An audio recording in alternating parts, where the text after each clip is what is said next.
From the mountains of central British Columbia to you listening around the world, this, my friends, is Spaced Out Radio. I am your host, Dave Scott, sitting in the captain's chair of SOR headquarters. We welcome you to tonight's show, including Kingdom of Nye Radio and Revolution Radio. If you want to take a listen to our archives, they are free at youtube.com/Spaced Out Radio. Do me the favor, hit that subscribe button. Our website is spacedoutradio.com, where we have a plethora of features for you. Rock out to Bumblefoot.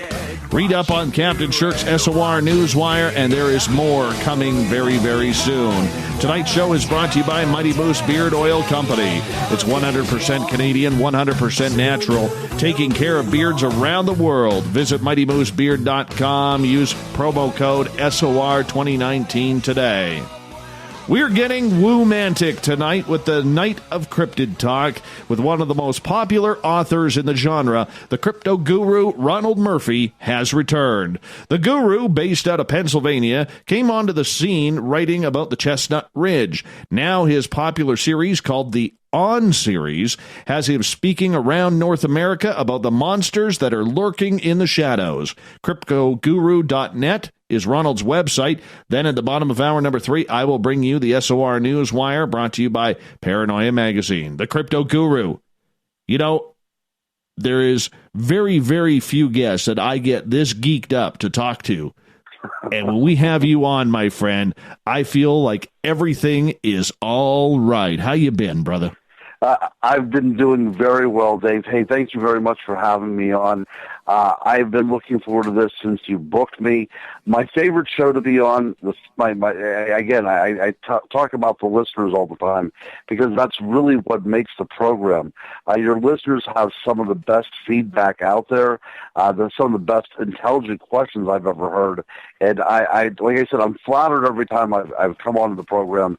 And I always say, every time I talk any place, that I always owe you a debt of gratitude because you're really the first show that, you interviewed me and we kept this relationship going for, how many years now, Dave? So you and I have been together for a long time. 4+ years now, man. 4+ years. This show is only, I think, this show is only about 5 months old, maybe 6 months old when we first had you on. And I'll tell you, man, the friendship that you and I have been able to build because of this genre, the people who are listening, the people who are reading your books, I'm very thankful for that. Very, very thankful. Hey, Ron, before we continue on, I want to give a big shout out to Element 115 Apparel. I've been talking with these guys for quite a while, Tim out in Saskatchewan. And you know what? I get a package in the mail today from Element 115 Apparel. So go to their site, element115apparel.com. And let me tell you, I got 3 brand new t-shirts from Element 115 Apparel. Didn't even expect it. Did not even expect it. And, they do some pretty funky art. I'm wearing a t-shirt right now that has one of the Area 51 Janet jets on it. And it says, Janet Airlines, blackout dates apply.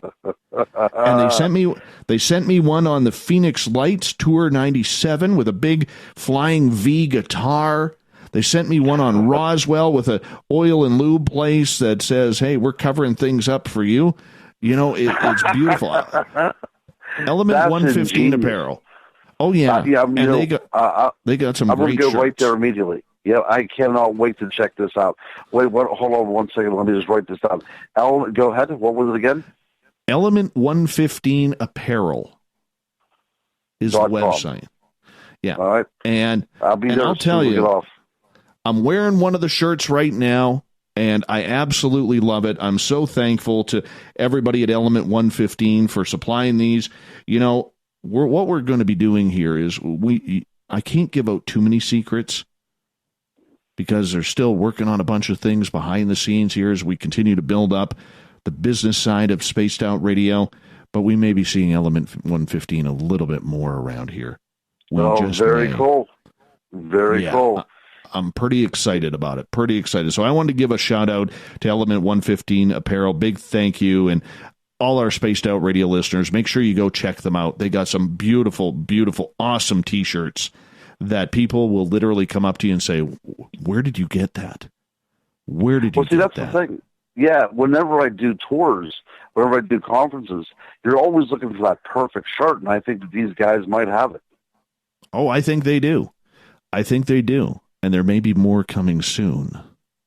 Very sweet. Yeah, I'm going to check that out. So just stay tuned. Crypto Guru, I got to ask you, because you're a very highly educated man, and you have a love of history, you have a love of teaching, you have a love of writing, never mind being a newly engaged man. So I'm pretty sure the Guru-ette is listening in here. But I got to ask you a personal question here on the air. You've been a single father of 5 children, all of them living with you full time for the last couple of years. And I got to tell you, man, with the Guru-ette coming into your life, I'm very happy for you. And, you know, we got a lot of people out there, a lot of parents, maybe some of them are single parents living out there. But with 5 kids, being a single dad with 5 children, man, how did you do it? Honestly. Well, yeah, that's a great question, and I tell my fiance, her name is Julie, and I tell her that, you know, this is the happiest I've been in my adult life, and you know, you've gone through your share of these kind of things as well too. That you know, living a life that is not fulfilled is one of the most painful things a human being can go through, and I remember that I just simply did not have any kind of support or backing whenever I decided that I was going to start writing about the passion for the paranormal that I had. And I can vividly remember whenever I was writing my first book about the Chestnut Ridge, I had 2 infants, both in diapers, on my lap as I was writing the book. I remember that vividly, with the computer resting right on my lap and then their little legs all over the place and then reaching for the keyboard. It's been a long struggle. It truly has. And it was also, and I will tell you that my kids are also the main reason why I continue as well, because I see the wonder in their eyes and I hear the questions they have for me, and that drives me as well too. But to find somebody that does not only, you know, support you, but she also goes on these conferences with me, and she also is helping me write. One of the little tidbits I talked to you about before we went on the program is that the On series is going to be continuing, and I'm starting to rough draft my next book, which will be entitled On Witches. And she will be the co-author with me. So, look, this is going to be a match made in heaven, and I will let the SOR listeners out there know that I have invited Dave to be my best man at the wedding, which will be held May the 2nd. So, hey, maybe more on that to come as well, too. Maybe we'll even, you know, do something out there so the listeners can see a tidbit or two on a YouTube station. But, you know, I'm just excited about... I'm so excited by the way my life is going that I want to take one of my dearest friends that I've never met, Mr. Scott, and make him part of the wedding as well, too. I could not ask for a better best man, my friend, and I'm looking forward to finally meeting you. And I talked to Butch Wachowski as well, too, and he's going to be there, too. Perfect. Well, I kind of invited, let's be honest, I kind of caught you off guard with that, and I invited Butch. Well, no, that's fine, because, yeah. Because I said, did you hear Ronald Murphy's getting married? And he goes, no. He goes, oh, that's awesome. He goes, yeah. I said, yeah. He asked me to be his best man, so I guess I'm going to be flying out to Pennsylvania. He goes, well, the only way Butch can, and I got to be careful here because we are on terrestrial radio. He goes, well, I guess Ronald better save an effing seat for me because I ain't missing that wedding and meeting you. That's right. You know what? He's one of my favorite people on this planet as well, too. I was at a Bigfoot camping weekend with him back in June. Just a really cool guy. Well, he's going to be the life of the party. I have no question about it. But again, we see where Spaced Out Radio is bringing people together again. And wherever you made the statement about it, and I'm sure there are a lot of single people out there listening and everything.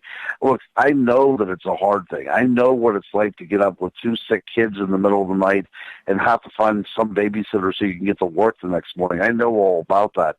But life is one of those things where I firmly believe it's what you make of it. I've always been an optimistic person. I've always tried to surround myself with positive people. That was not always the case all the time. But right now, I am feeling, I'm feeling energized. I'm feeling youthful. I turned 50 back in March. And so I just feel the happiest I've been in my adult life is all I can say. And I do owe that, so much to Julie. I couldn't ask for anything else in my life. And it's one of those things where I looked for this person my entire life and I finally found her, and I'm not going to let her go. So, May will be the date when all this kind of stuff is sealed.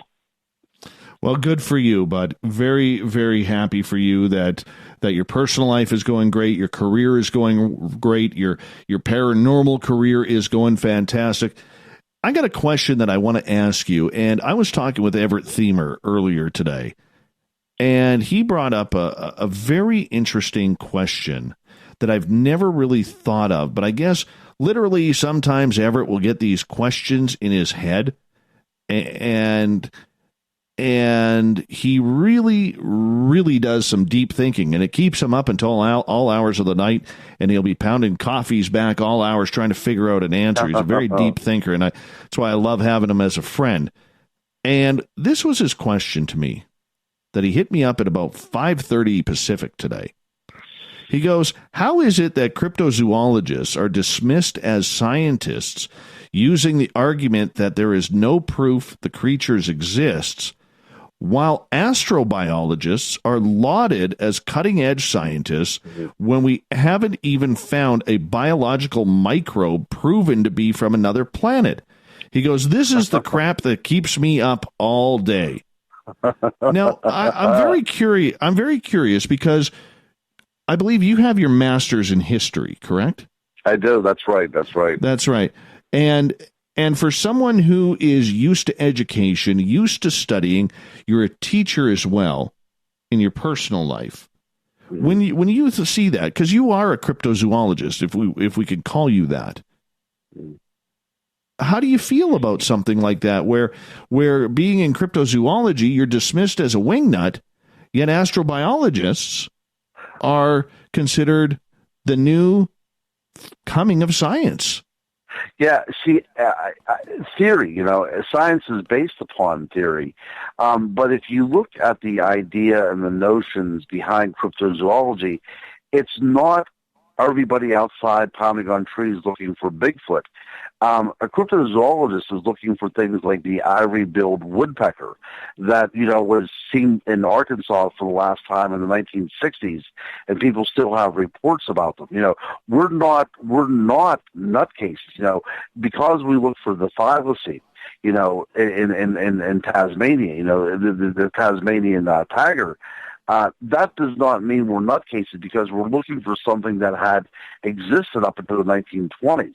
So we're always on the lookout for animals that, shouldn't be there, that they might not be as outlandish as like a Bigfoot or a Loch Ness Monster or a Chupacabra. They can be animals that actually existed. Now, one cool thing about cryptozoology is we often look at the fossil record to try to figure out what might be lurking in the woods that has some sort of reference or some sort of precedent of an animal that went before us.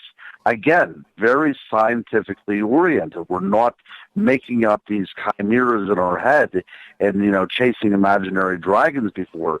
We are looking for a scientific explanation, a naturalistic explanation for a biological creature that shouldn't be where it's at. Now, as I said, we are looking for also animals that are considered to be extinct that still might be out there. Whenever you hear about like this kind of, this astrophysics and things like that, you're dealing with very theoretical observations and hypotheses. You're not dealing with anything that you can actually tangibly touch, at least not for now. And I always find it kind of, sad in a bit that mainstream science sees cryptozoology as a bunch of nutcakes. For the most part, there's some really good people out there. Ken Gerhardt, Lyle Blackburn, these are all very intelligent guys who are spending their life looking for, very unusual animals that are claimed to be out there. And they're using a scientific method whenever they're out there. Jeff Meldrum as well, Grover Krantz, who had passed away, several years ago. There's a lot of very good people out there using the scientific method. I think it will come around, Dave. I think it will come around to the point that it might even be offered in colleges. I mean, for the past probably 10 or 15 years, there have been some colleges that offered a class or two in cryptozoology, and I'm not sure if we'll ever reach where you can get your bachelor's degree in cryptozoology.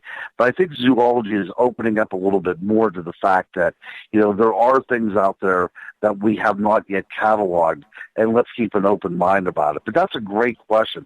So many people want to wad it over you that they are, true scientists because they deal in some sort of, a ethereal world of space and time.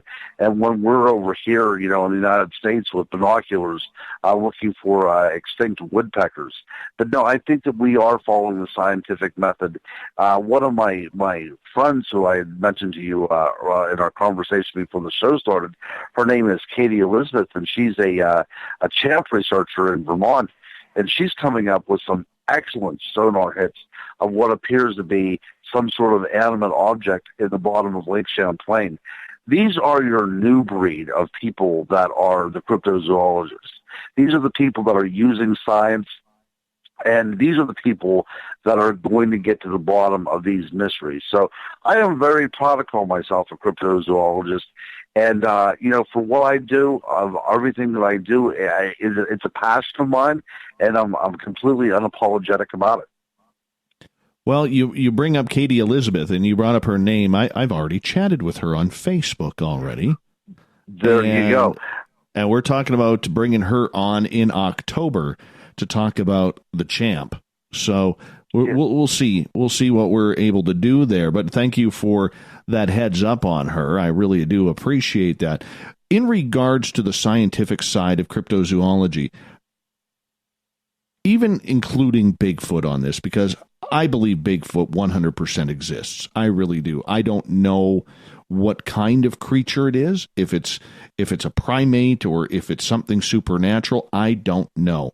But Bigfoot aside, Ron, out of all of these little creatures and cryptids and fae that you have dealt with over the years, which ones do you believe truly exist? Well, I'll tell you, you've used the term on me before that I have a very romantic take on the paranormal. I think that is absolutely the case.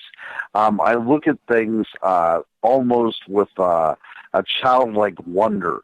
I agree with you, Dave. I think that Bigfoot unequivocally exists out there in some form, whatever it is, metaphysical, flesh and blood, what have you.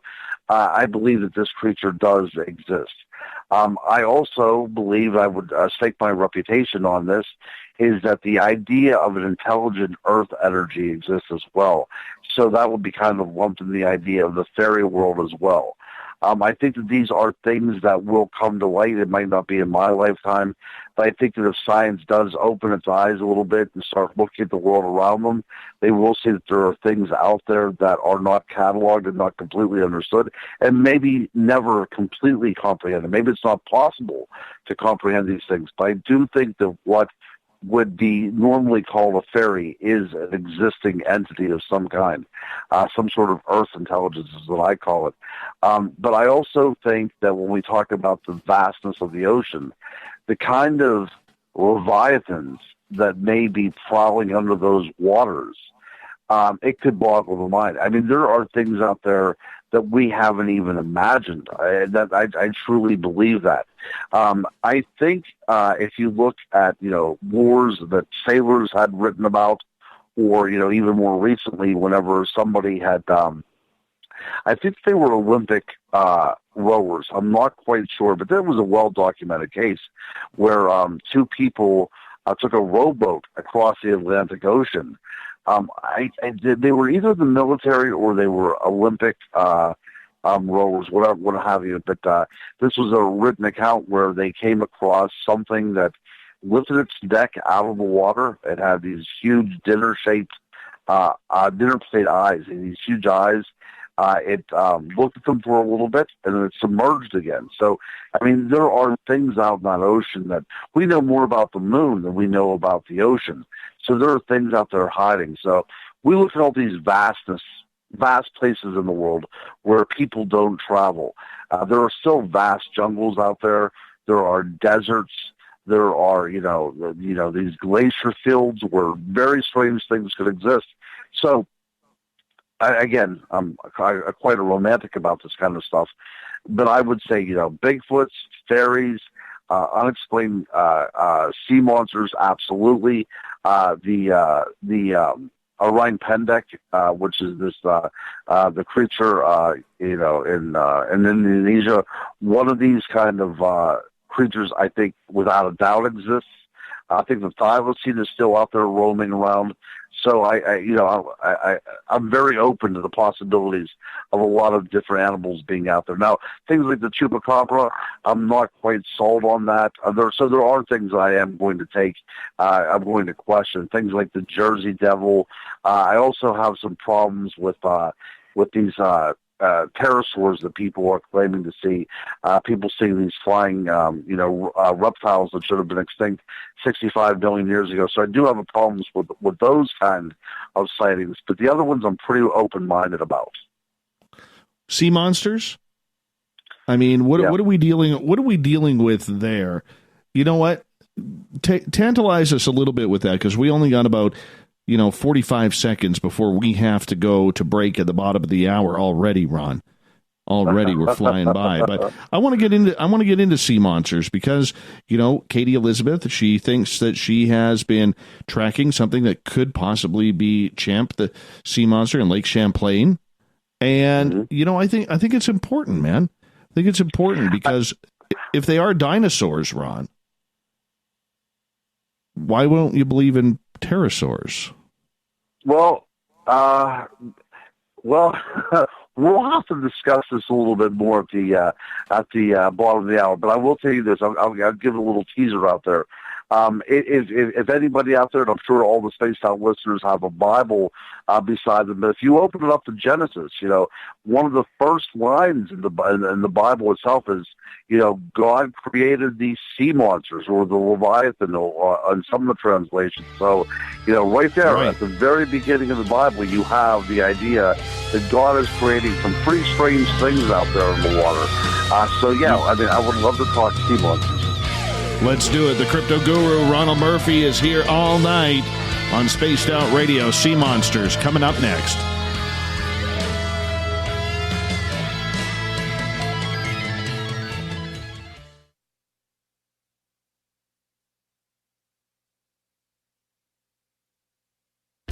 Hey, Spaced Out Radio listeners, it's Dave Scott. I want you to check out a great documentary I'm involved in called Beyond the Spectrum, Mosson's UFO Files. Directed by Darcy Weir, the film follows Jaime Mosson's journey for mainstream journalistic truth in ufology in Mexico. Beyond the Spectrum can be found on Amazon Prime. If you're a member, watch it free. It's worth the watch.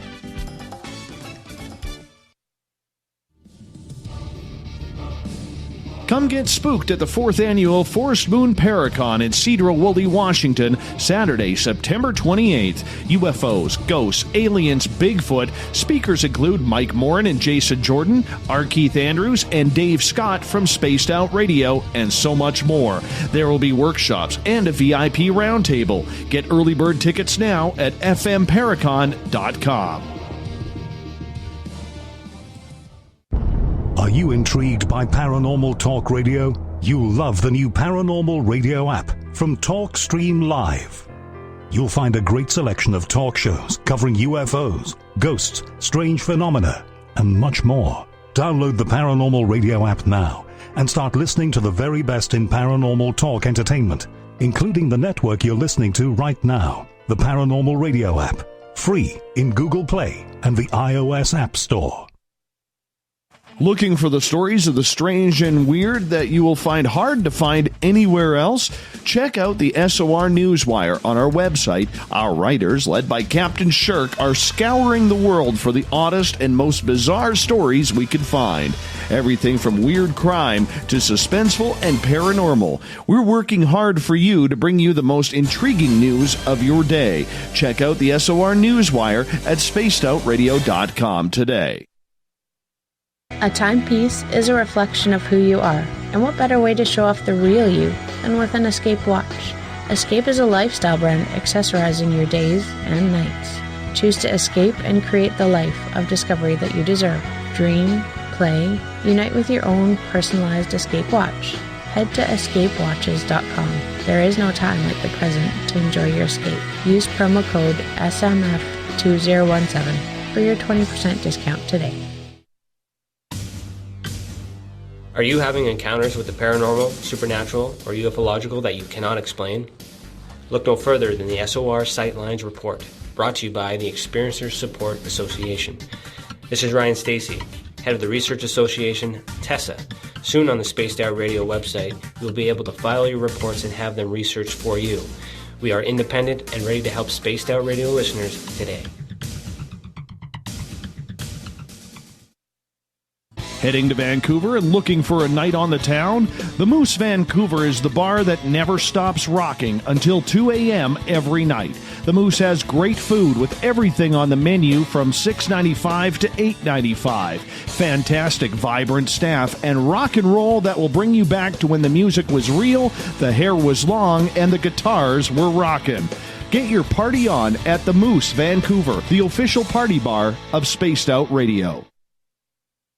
Hello, this is your guitar man, Ron Bumblefoot Thal, and I have to tell you, I love the response I get for Little Brother is Watching from Spaced Out Radio fans. It's amazing how music can inspire and make people think deeper about what's going on in the supernatural world. You can head over to my website, bumblefoot.com, to check out my music, my guitar workshops, my touring, even check out some of the hot sauces that I'm working on. And make sure you keep on listening, because with Spaced Out Radio, you know Little Brother is watching. Every night on Spaced Out Radio, we have places for you to hang out. Hi, this is Carl. Join our SOR Space Travelers group on Facebook for live chat. On Twitter, using hashtag Spaced Out Radio. You can also join us in our Spreaker chat room. Check us out on Instagram at Dave Scott SOR. All of our archives are free on YouTube at Spaced Out Radio. By the way, I'll be watching you at your window until you do. Bye! From the heartlands of Canada to beards around the world, we know how to take care of you. Fill your follicles with the Mighty Moose Beard Oil. All our oils and balms are handmade and 100% natural ingredients because we care about your beard. And hey, use the promo code SOR2019 and get your Mighty Moose Beard Oil today. You can check us out on our website, mightymoosebeard.com.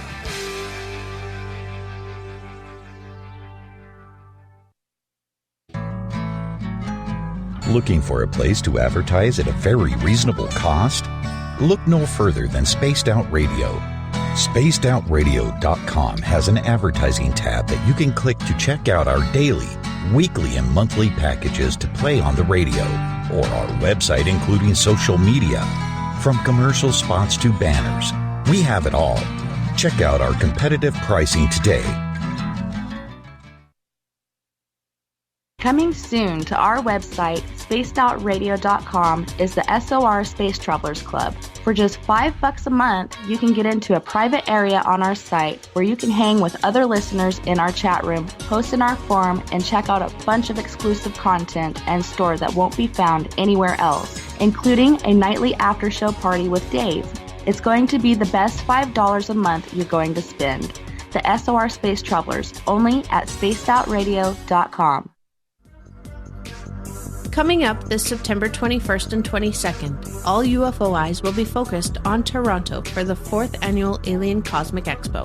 Come listen to some of the biggest names and experiencers in ufology. Travis Walton, Paul Hellyer, Richard Dolan, Paula Harris, Grant Cameron, Randy Kramer, and Spaced Out Radio's own Dave Scott. Tickets are on sale now at aliencosmicexpo.com.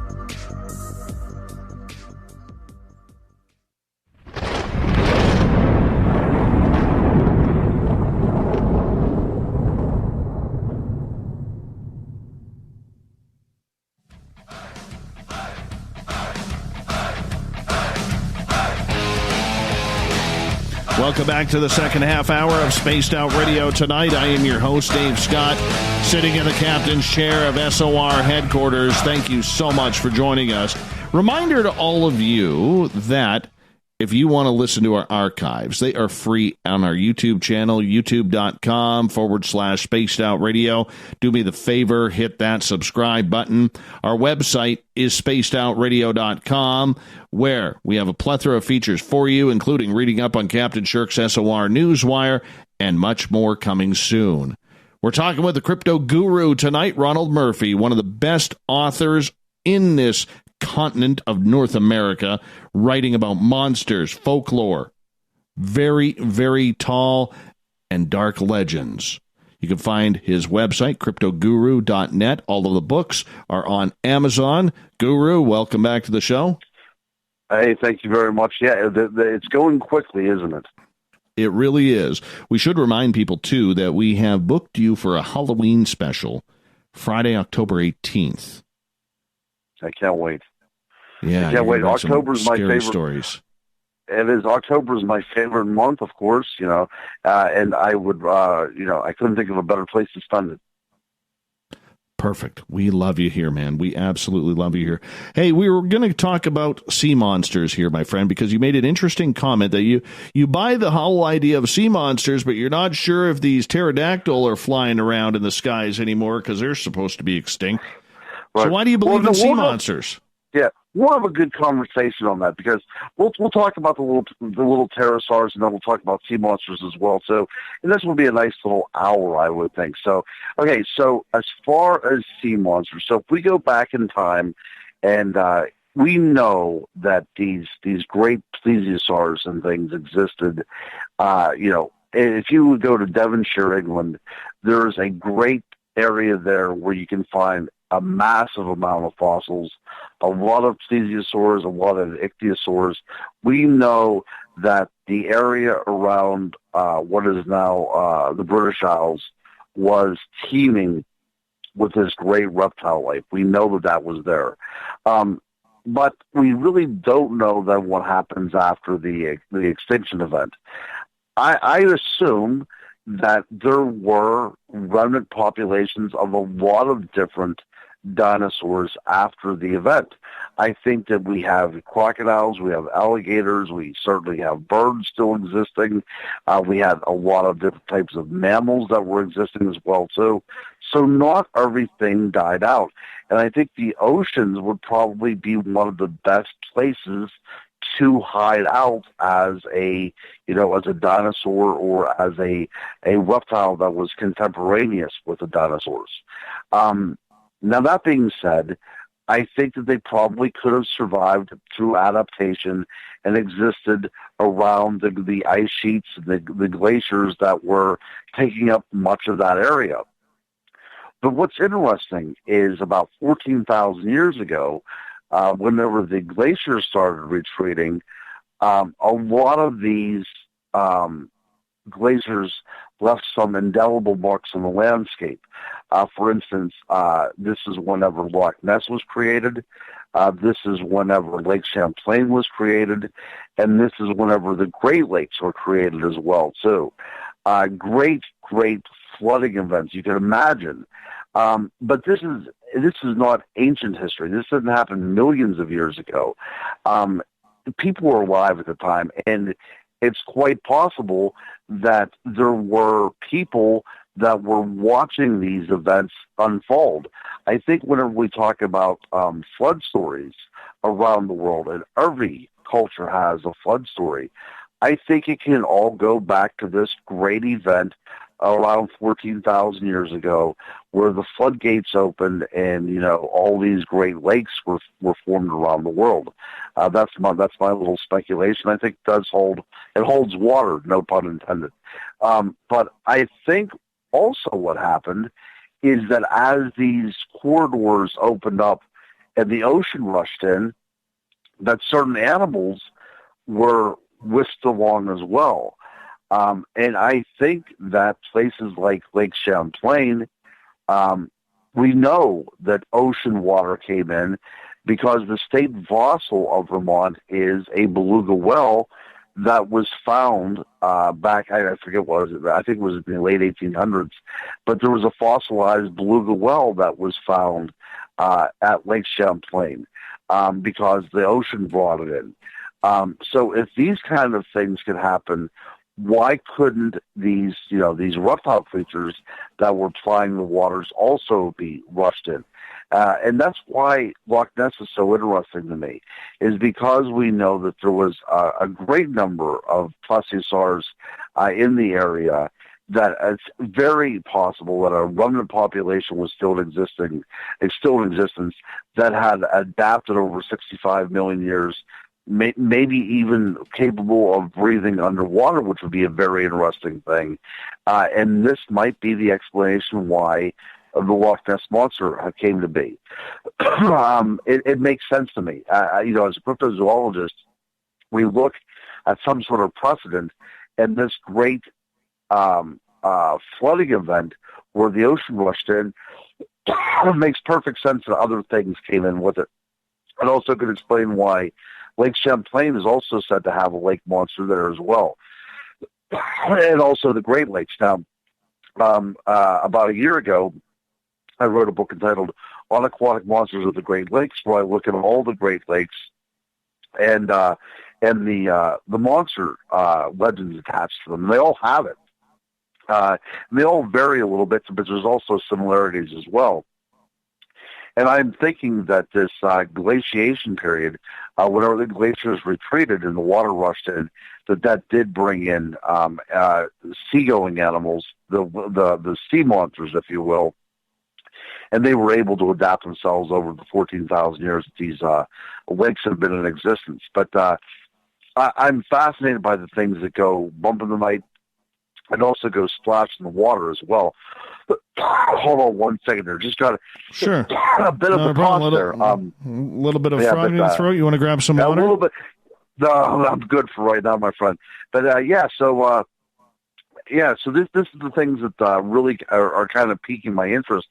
And whenever I was speaking with Katie Elizabeth there for a while, and she was talking about getting sonar hits and getting all these kind of sonar hits as well too, of things seemingly echolocating like a cetacean in the waters of Lake Champlain.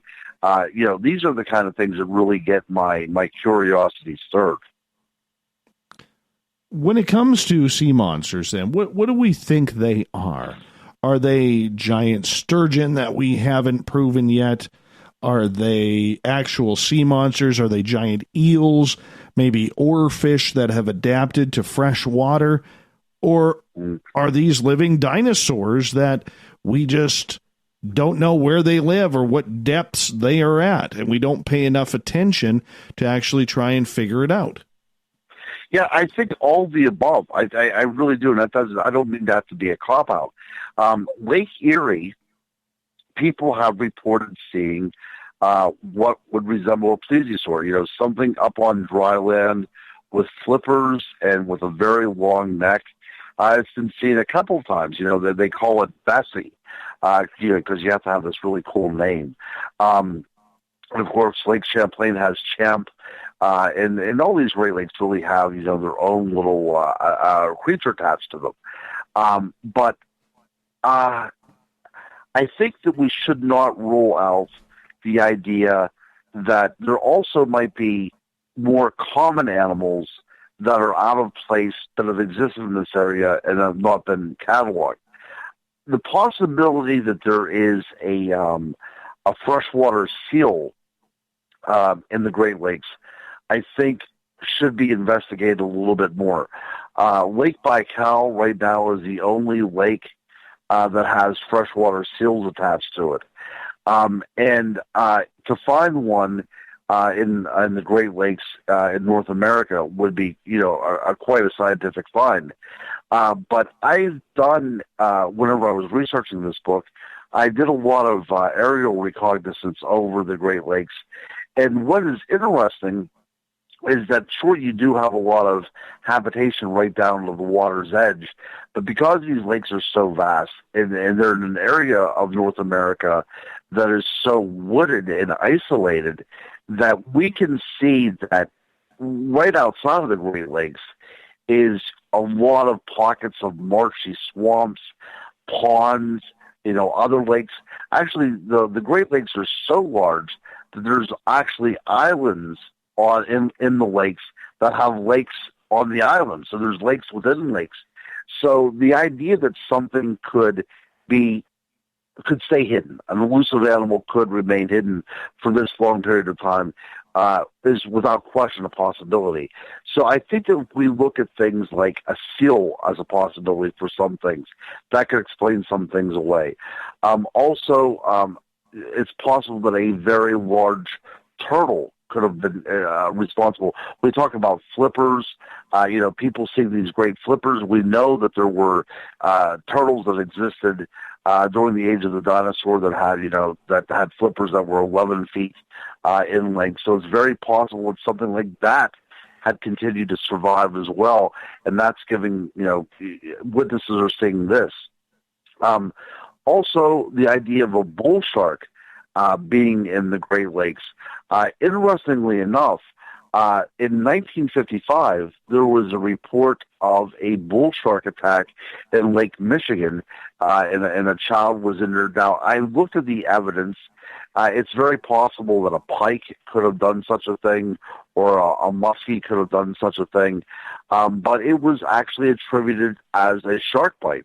Lake Michigan, 1955. If nobody believes that, they can actually look it up, and it's a true story. So if a shark does make its way into these areas, that automatically becomes a sea monster or a lake monster just by its very nature.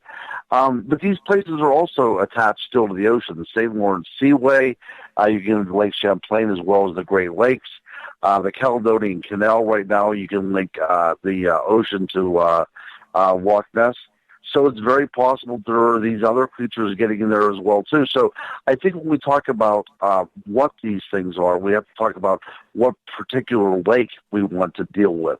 But I think in the case of Loch Ness, I think that we could be dealing with some sort of creature from the age of the dinosaurs. And I'm not saying that it's a reptile, because a plesiosaur would be a very difficult thing, I think, to stay hidden unless it is adapted a way to breathe underwater. But maybe some sort of, very, very large amphibian of some kind. But it's that long neck, that stereotypical neck that I keep coming back to try to find an explanation for that. Erie has it. Lake Champlain has it. This great long neck that breaks the surface. And as a cryptozoologist, you have to look and find a precedent, and you do have it in the fossil record. Whenever you look at the animals in the group of the plesiosaurs, so it's hard for me to completely say that that's not what it is. I would like to think that we have a remnant population in existence from the time of dinosaurs, but my scientific mind is saying that that's highly unlikely. But I'm hoping that it does exist now. Another creature that we need to think about too is a type of an otter. We know from the fossil record there was an otter that existed in China that grew to a length of over 10 feet.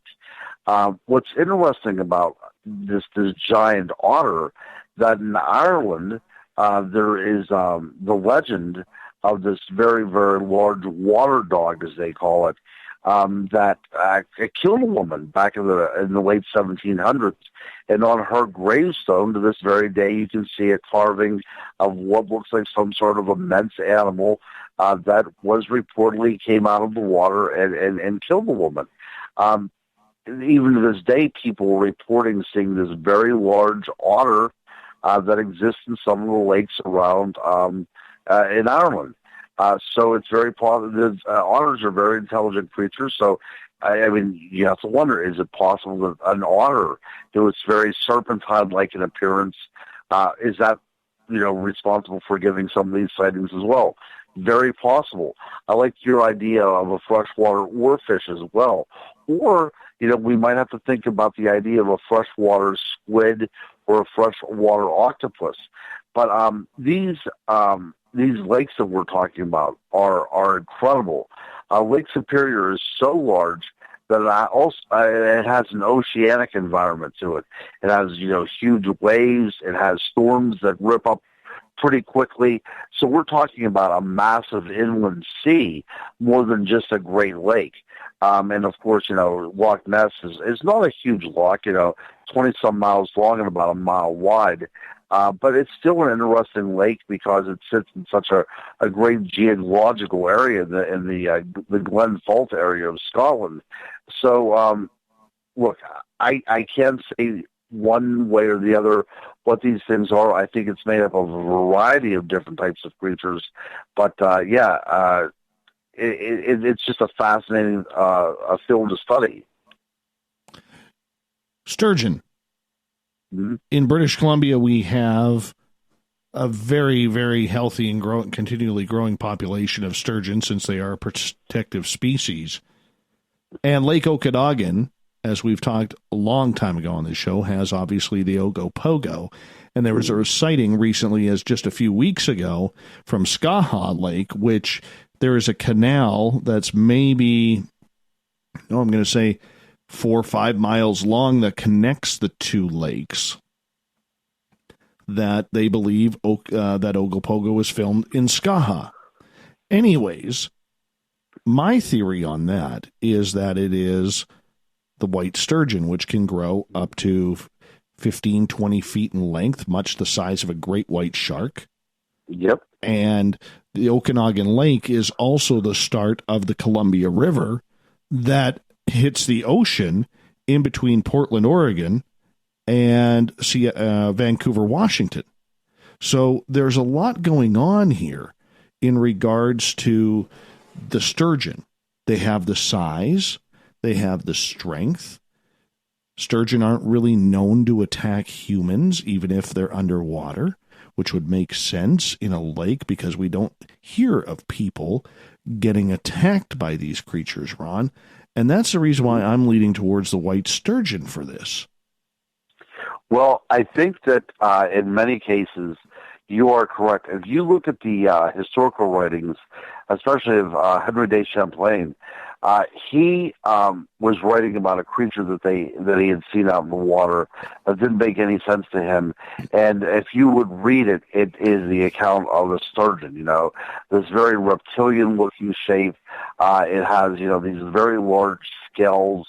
The sturgeon makes tremendous sense in so many sightings. And I would have to say that does account for maybe the vast majority of the sightings.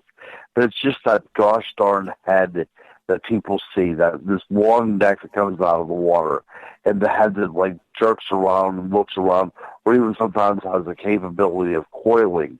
I think that the sturgeon probably is the number one culprit in 90% of these sightings, because I've seen a very large lake trout before, and then it has no comparison to a sturgeon, and I had a difficult time assimilating what I had seen because it was just such a large, massive fish. But the sturgeon, when we're talking about something, completely unknown. I mean, people still catch them and stuff, but they are a protected species, much part of the world, or much part of the country, that a lot of people don't get to see them up close, or get their pictures taken with them, or what have you. But I think that does make a lot of sense, except for that neck, that stereotypical neck, that ubiquitous neck that people talk about, and we have to figure out what kind of animal is responsible for those sightings. Do you believe then that there are some of these sightings that could be mythical, folklorish creatures like dinosaurs that maybe have adapted, maybe have found some sort of underground or under mountain cave system, cavernous systems that they have been able to survive. I mean, let's face it, there's a lot of food out there. Sure.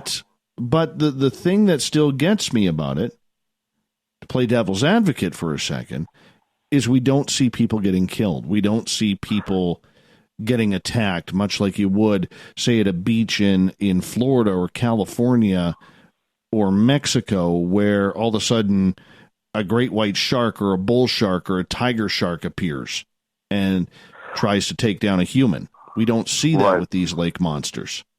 No, you don't. I mean, you do get some tantalizing evidence here and there. A lot of Native American stories about these creatures that would come out and steal children off of the riverbanks. And even outside of Pittsburgh, we have in our three rivers something called the Ugawa, which is a native reference to some sort of being that exists in the lakes or exists in the rivers, in the three rivers. And there was Indian tales of deer that went down to the lake to drink, down to the river to drink, and this creature took it in. So it almost sounds, like an alligator or a crocodile doing such things. Again, these things are known to science. They are cataloged, but if we find a crocodile or an alligator outside of Pittsburgh, then that's a very strange occurrence and it falls into the cryptozoological. But people are still seeing, these very, very strange things going on. And, adaptation is a really weird thing. And give life 14,000 years to adapt. Look, dinosaurs had 55 million years to adapt. And, people are saying now that they never want to exist because we have birds out there now. And that makes completely sense to me. That, a theropod was able to develop, wings out of, or feathers out of its scales and, wings out of its forearms, and it just eventually took the form of flight. That's what nature is capable of doing. It can make so many tremendous shapes and sizes out of itself. And I think what it does here, it reinvents itself. So I don't think that we're looking for a plesiosaur. I think we're looking for something that was might have been contemporaneous with a plesiosaur, and it was able to evolve over time to fit these particular niches. We only got about 45 seconds till we're going to go to break at the top of the hour. Is this a mystery that will be solved any time, Ron, or will it continue again for centuries? Well, in the open ocean, it's going to continue again for centuries, no doubt about it. People need their here be dragons. They got to have that. But I think because we're dealing with the economics of a lake, I think those things might be handled a little bit quicker than in the open ocean. So it sounds absolutely wonderful. Hopefully, one of these days, Ron, as we get ready to go to break here, I'd like to see one of these mysteries solved. I would just love to see the mystery solved. And we could talk about... Yeah, we could talk about that on the other side. I also want to get into the fairy realm with the crypto guru. It's one of his passions. That's what we're going to get into next on Spaced Out Radio. The crypto guru, Ronald Murphy. Ronald Murphy will be back for another 90 minutes on this show coming up on Spaced Out Radio.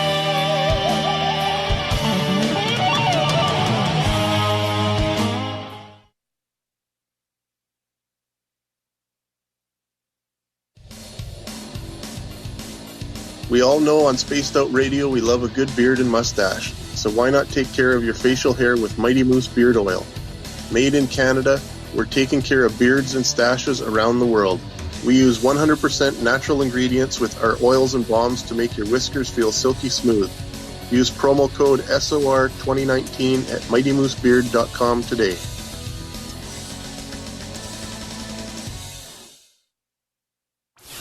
Hang out with Spaced Out Radio, where we own the night. This is Carl. You can follow Dave on Twitter at Spaced Out Radio, and during the show, use the hashtag Spaced Out Radio to chat with us live. On Instagram, at Dave Scott SOR. On Facebook, give our page a like, Spaced Out Radio Show. SOR archives are free on YouTube at Spaced Out Radio. Come join us, or I will come join you. See you at your window. Get your horns up with me on Spaced Out Radio. This is Ron Bumblefoot Thal. Come tune in to SOR where you can hear me rock out with Little Brother is Watching, the official theme song of Spaced Out Radio. And then come on over to bumblefoot.com where you can find out about my tour schedule, my music, and everything else. Bumblefoot.com keeps you up to date on what I'm doing and the best way to stay in touch with my music and music camps. Sign up for my newsletter at bumblefoot.com and remember, Little Brother is watching. Canada's largest UFO conference is ready to roll in Toronto this September 21st and 22nd at the Alien Cosmic Expo. This year is about the experience. Listen to the stories of Dave Scott, Travis Walton, Paula Harris, Grant Cameron, Ryan Stacey, Richard Dolan, Leslie Mitchell-Clark, and more. Get your tickets now at aliencosmicexpo.com.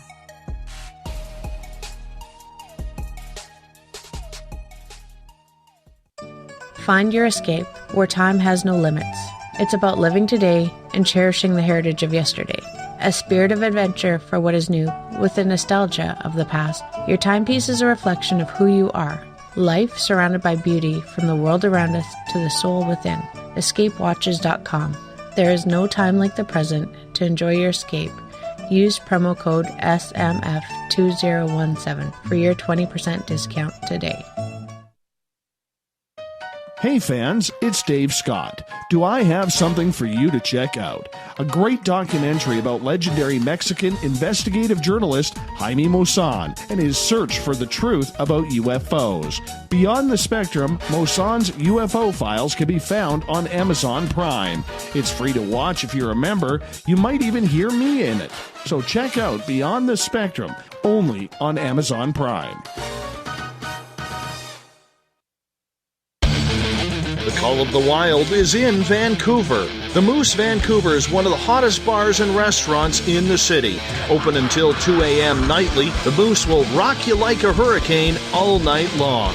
Great food with everything on the menu at $6.95 near the corner of Nelson and Granville. Get your horns up and come rock with us. The Moose Vancouver, the official rocking bar of Spaced Out Radio. Visit purpleplates.com today. For over 40 years, the Purple Energy Plates have been delivering amazing results for their many customers. Inspired by the great genius Nikola Tesla, the harmony, healing, and energetic effects of the plates have proven over and over to be beneficial and often miraculous to thousands of customers. Check their site for daily specials and choose from their many energy products. You won't be sorry. Visit them today at purpleplates.com. Are you having encounters with the paranormal, supernatural, or ufological that you cannot explain? Look no further than the SOR Sightlines Report, brought to you by the Experiencers Support Association. This is Ryan Stacey, head of the Research Association, TESSA. Soon on the Spaced Out Radio website, you'll be able to file your reports and have them researched for you. We are independent and ready to help Spaced Out Radio listeners today.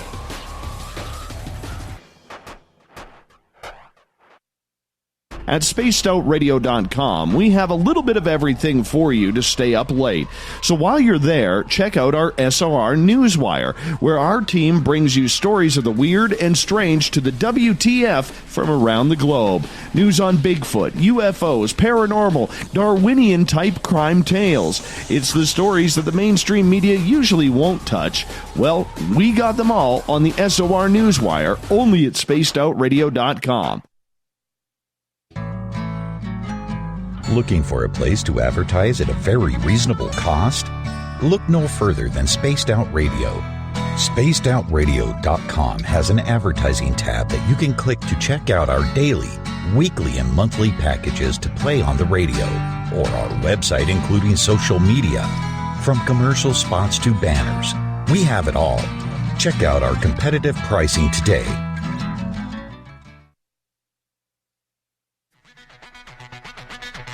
Come get spooked at the 4th Annual Forest Moon Paracon in Cedar-Woolley, Washington, Saturday, September 28th.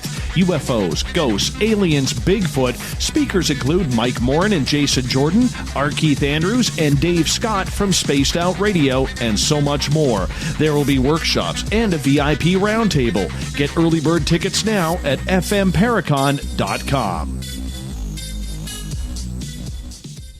We are getting ready to relaunch the SOR Space Travelers Club at spacedoutradio.com. For $5 a month, you can join us for a plethora of features found nowhere else. Hang out in a private chat room during the show and after party. You can check out some exclusive content and a store specifically for you, as well as a private listener forum where you can post your thoughts, stories, and pictures. The SOR Space Travelers Club, coming soon to spacedoutradio.com. So, you love talk radio? Then you'll love TalkStreamLive.com. TalkStream Live is always on, 24/7, with the best streaming talk shows. Find your favorite talkers and discover some new ones. It's free, readily available online or on mobile with any smartphone or tablet. Finding your favorite talk shows all in one place has gotten a whole lot easier. Just go to TalkStreamLive.com. Be sure to download the free apps from Google Play or the iTunes App Store. The freedom to post what you want, when you want. That's the social media freedom you need. Social Media Freedom is the free app in your app store. No need to worry about going to jail or being shadow banned any longer. It's the freedom to say what you feel. The freedom to know Big Brother isn't watching. It's the way social media is supposed to be. Social Media Freedom. It's time to set yourself free. Download from your app store today. You're listening to Spaced Out Radio with Dave Scott. Follow Dave on Twitter at Spaced Out Radio and on Facebook, Spaced Out Radio Show. Welcome back to Hour 2 of Spaced Out Radio tonight. I am your host, Dave Scott. Appreciate each and every one of you with us tonight.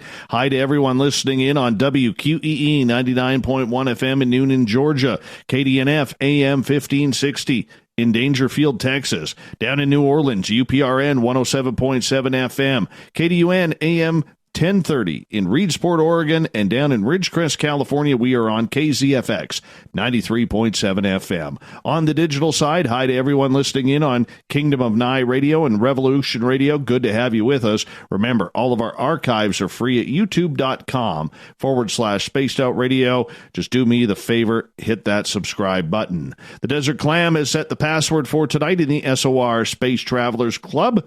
Trigonometer. Trigonometer is your password. Use it wisely, space travelers, as the Clam sets the password each and every night right here on Spaced Out Radio. Our website is spacedoutradio.com, where we have a plethora of features for you, including keeping up to date on the SOR Newswire. The Crypto Guru is back tonight talking all things monsters. His website, cryptoguru.net, is Ronald Murphy, is one of the most popular authors in this genre. All his books can be found on Amazon at Ronald L. Murphy Jr., so make sure you get the L in there and the Jr. in there. Crypto Guru, always a pleasure to have you back on. You will pay attention to us again with our audience on October 18th for a Halloween special with you. Always a pleasure. Oh, thank you very much, and I cannot wait for that October. I actually marked that on my calendar over the last break, and I'm just looking forward to it. Good. We're excited about it too, my friend. We're excited about it too. Got to ask you, in regards to the original conversation that we brought you on Spaced Out Radio for 4 years ago, you are very passionate about the fairy realm. What is going on there? There are people that are reporting fairies all the time, which I'm surprised. I just did a conference. I did the Kecksburg UFO conference in beautiful Kecksburg, Pennsylvania, just last month. And I had a gentleman, very, very sober gentleman come up to me. He was an older man, and he said that he has a camp in Pennsylvania, up in northern Pennsylvania, very, very isolated region. Pennsylvania, whenever you think of it, I don't think that people understand. First of all, it's a pretty large state. It's about 180 miles wide and about 350 miles long. So it's a vast state. And we have Pittsburgh on one side and Philadelphia on the other. And everything else is pretty well wooded. And we do have a few places of old growth forests in Pennsylvania, but for the most part, it's second or third growth, but we still have wild places in Pennsylvania. And this is one of those particular places where he was talking about that he has a cabin. And he said that he went out one morning to get his coffee out on the patio, and his wife called him over, and he said there was a fairy that was actually up against his porch. He said that it was sitting there, kind of like holding on to the railing, so it was very, very well camouflaged. But every now and then he could see it like peeking at him, which is it was an unnerving type of tell whenever he was telling it. Nothing to be fearful about, nothing to be scared about, but just very unnerving the way he told it. And then he went out to look to see if he could find any more. And sure enough, at the side of the wall, on the side of his house, there was another one that was actually kind of like pressed up against the wall. And they watched them for a while. There was no movement whatsoever. And then they left, and then whenever they came back, that they were gone. But they also reported that this area also has a lot of strange light anomalies as well in the woods, which is often associated with the fairy folk. So people are seeing them, but very rarely does anybody talk to them. Now, the reason he talked to me is because I had the book out, which was called On Fairies. That's the reason why he talked to me. A lot of people don't want to come up because they're afraid of the ridicule they'll face. I don't blame them. But, I mean, you remember that gentleman from Manitoba who contacted you and contacted me about these incredible fairy photos. And you and I went over them, and they looked extremely authentic. Extremely authentic. And I remember you and I followed up with that, had a conversation with him saying, look, my friend, if you got the real thing here, we're willing to come out there and take a look at this personally and see this. Yes. We'll bring the right people. But darn it, keep it away. This is a brutal, brutal field. If you have the right thing, you will be eaten up alive. And the next thing, I remember you pointing out to me, Ron, that this guy was spreading his photos to anybody who would even look at them. And within a month, he had disappeared. Just disappeared. Yeah, actually, that's quite frightening, because the disappearing is quite accurate. You know, he was a friend of mine on Facebook. We would have conversations at least weekly about this kind of stuff, and he vanished off the face of the earth, my friend. Like, vanished. Like, every trace of him is gone. His email doesn't work anymore. His Facebook site has been down for at least a couple of years. And that's what we talk about. Look, I'm not talking about a conspiracy theory. I'm not talking about anything, really strange at work. But what we're talking about is a case where a gentleman said that he had indisputable proof of the fairy realm, and then all of a sudden he disappears. This is a great case to pinpoint to our listeners, and this is something that we're not making out. This is a very well documented case. We talked to him maybe twice, actually. We had two different shows on he was on there with us both at the same time, and he did not heed our advice. He started to share this information with absolutely everyone, and sure enough, he is now no longer around. Whatever happened, I have no idea. I wish him the best. I hope nothing ill happened to him. But yeah, that's one of those cases where, you have to wonder, these people that come forward, and, you talk about the whole idea of like Men in Black and things, and people trying to shut you up. Is that one of the cases? Again, I don't want to be melodramatic about it, but this was a gentleman that had a lot of different photos, and even claiming to have a body of something. You and I offered that we would actually go out there. I was willing to fly up there. I had no problem doing it at all, and we were going to at least document this and give him the exposure that he needed, but under a safe type of conditions. But nobody's heard from him again. Yeah, it was weird. It was weird because one of the final comments I remember from this gentleman was him saying on social media how disappointed he was with the community and nobody believing his photos, thinking they were all photoshopped, thinking that the fairy body that he had was a ceramic make or something along those lines, and poof, just gone. Yep, gone. That's absolutely true. Yeah, I mean, if anybody would care to investigate this on their own, I'm sure they can find the archives of our show. Extremely interesting program. I mean, he was your average Joe who came up with some really astonishing, encounters. He didn't know what to do with it. He contacted me, then he contacted you, and then we had, I believe it was, if I'm not mistaken, I think we had 2 full shows that revolved just around this, and then gone, just gone, completely inexplicably gone. But that happens. But getting back to the fairy realm, do you believe that there are people out there who have these little fairy creature bodies that have maybe dried up in the sun or what have you? Do you believe that there are fairies running around lighting up the trees and the gardens that people have? Yeah, well, and this isn't, somebody that wants to call themselves a cryptozoologist and be very, very scientific about it. I will tell you wholeheartedly that I do believe it because I have witnessed these things. I've actually even photographed some of these things. I cannot explain to you how lights all of a sudden appear in front of you and follow you, or dance back and forth across a path from you, or light your way through the woods. All things that I have experienced. And not only have I experienced, but I was actually on an expedition, on an investigation with the Center for Unknown Events. Well, the Center for Unknown Events, that was the Brian Seach group.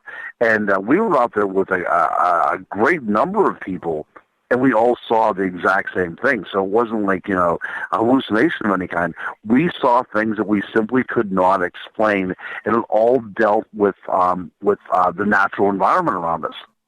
There were I tend to compare these things to what we saw to be almost like lightning bugs, fireflies.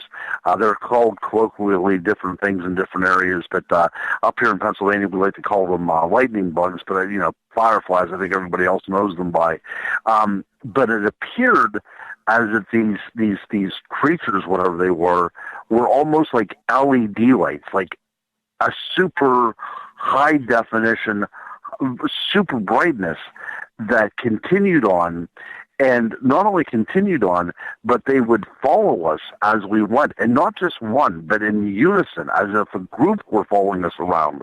And the other strange thing was that I've seen these lights change different colors as well too, from a brilliant white light, a piercing white light, to reds and oranges and blues. Again, nothing out there in nature corresponds to this, so we have to be dealing with something that is not, cataloged, something possibly even metaphysical, but metaphysical in a sense that it actually borders this world as well. So it has a connection in this world. It's almost as if it has one foot in another world and a foot in this world, and it kind of straddles both at the same time. And that is the perfect definition for what a fairy is. You live in a forested area in Pennsylvania. I live in a forested area in British Columbia here. We're used to seeing little sparks fly in the sky. Do fairies mainly stay in forested, wooded areas, or are they in the desert climates as well? Excellent question, and yes, that is absolutely the case. Every biome is associated with this earth energy. So these intelligence is Paracelsus, one of the great alchemists of his day. But we should not write him off simply as an alchemist. He was also, he's the guy that gave us the name zinc. He is, he was into different types of chemicals that we still use to this very day to treat illnesses. So he was definitely not a crackpot. But as he was writing down his natural history about how the natural world works in unison, he stated that all of nature is governed by a particular fairy, a particular intelligence. To him, the water was the domain of, the mermaid, which he saw as a fairy creature, which is extremely interesting. The woods had the sylphs, and all of nature had, a fairy intelligence attached to it. Again, we have to talk about your friends, the gnomes. Paracelsus actually came up with the word gnome to describe what these earth energies were like, these creatures that resided within the earth. And I think that has credence. I think that if we look at the way the world operates, it almost works as if it's interlocking gears. And whenever it's done properly, everything works in unison. Everything works in frequency. Everything works, in that very cooperative type of mode. And then one of the if you mess it up in any way, it gets kind of flung out of balance. And I think that's what's going on in our world today. I think that our world is very out of balance. I like to point out that the fairies never left us. We chose to leave them behind. And in so doing, we really lost that connection with nature. Often, fairies were looked at, things that tended gardens and things that helped the crops grow and things like that. We are no longer, for the most part, an agricultural people. We have artificial light. We don't have to worry about where our food comes from. Everything is kind of factory produced now. But in the world in which, that was the survival, fairies were extremely important. This was what we needed to stay alive. We tried to appease them in any ways as we could. We tried to get along with them. But it was not seen as some sort of hokey type of thing or even some sort of pagan thing, because this even happened in the Christian world as well, that these are just a part of God's creation.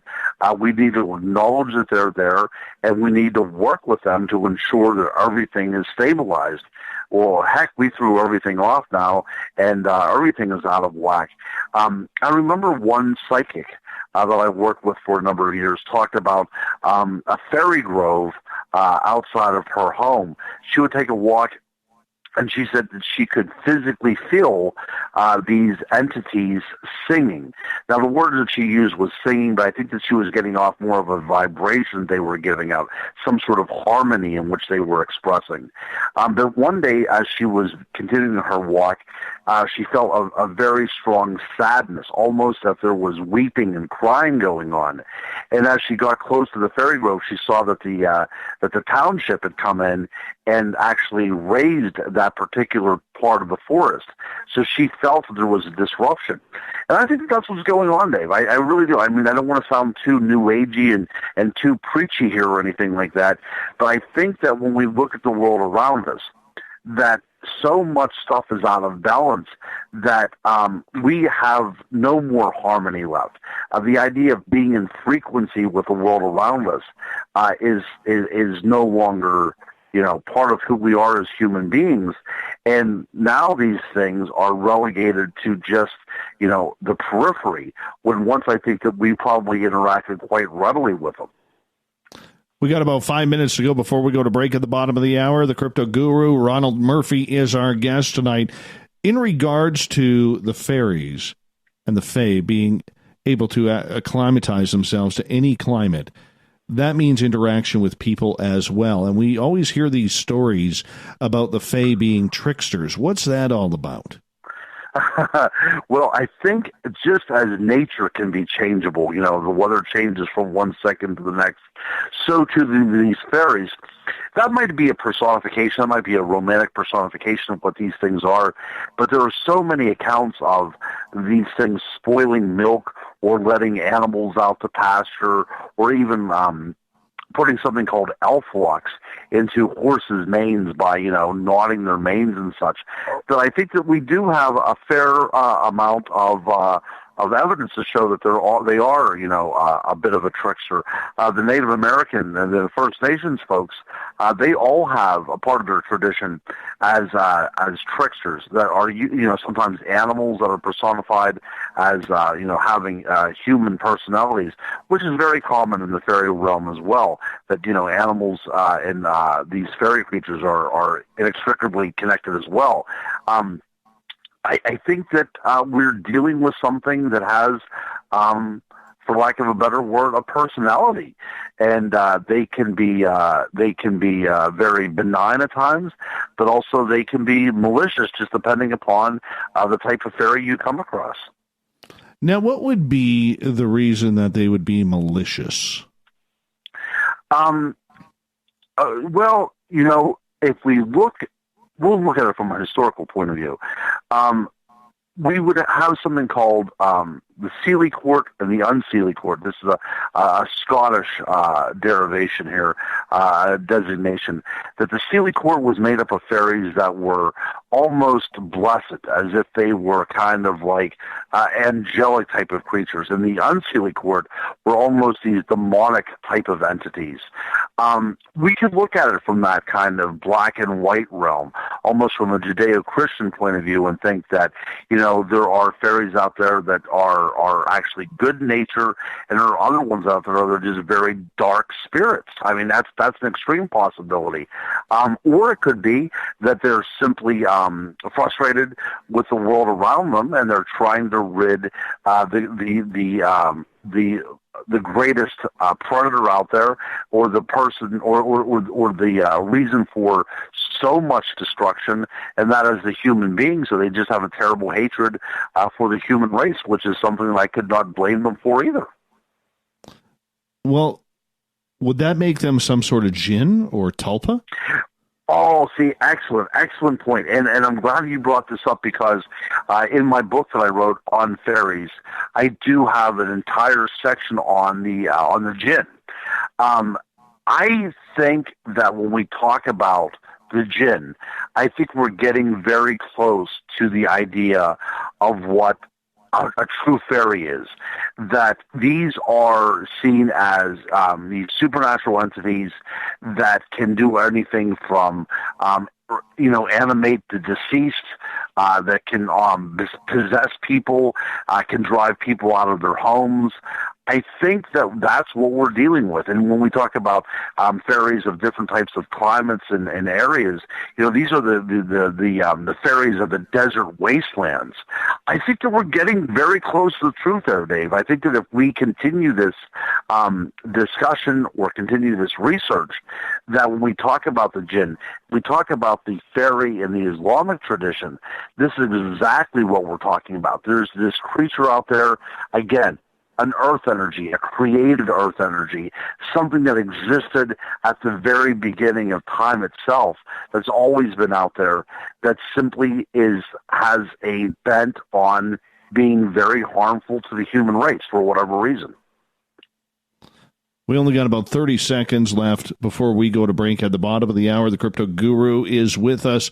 When it comes to the Djinn, are these old spirits that have been around for centuries, millennia, or are they newfound spirits from, say, people who have recently passed, have found anger in their souls, or still went to the other side with anger in their souls? We're going to have to take that question, Ron, when we come back from break here. We'll continue on with the Djinn and fairies after this. The Crypto Guru, the Ronald Murphy, great author. Get all his books on Amazon, Ronald L. Murphy Jr., especially his On series, his website, cryptoguru.net. More with the Crypto Guru coming up.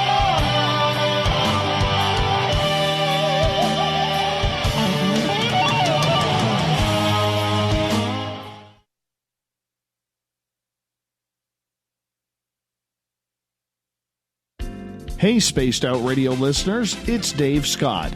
I want you to check out a great documentary I'm involved in called Beyond the Spectrum, Mosson's UFO Files.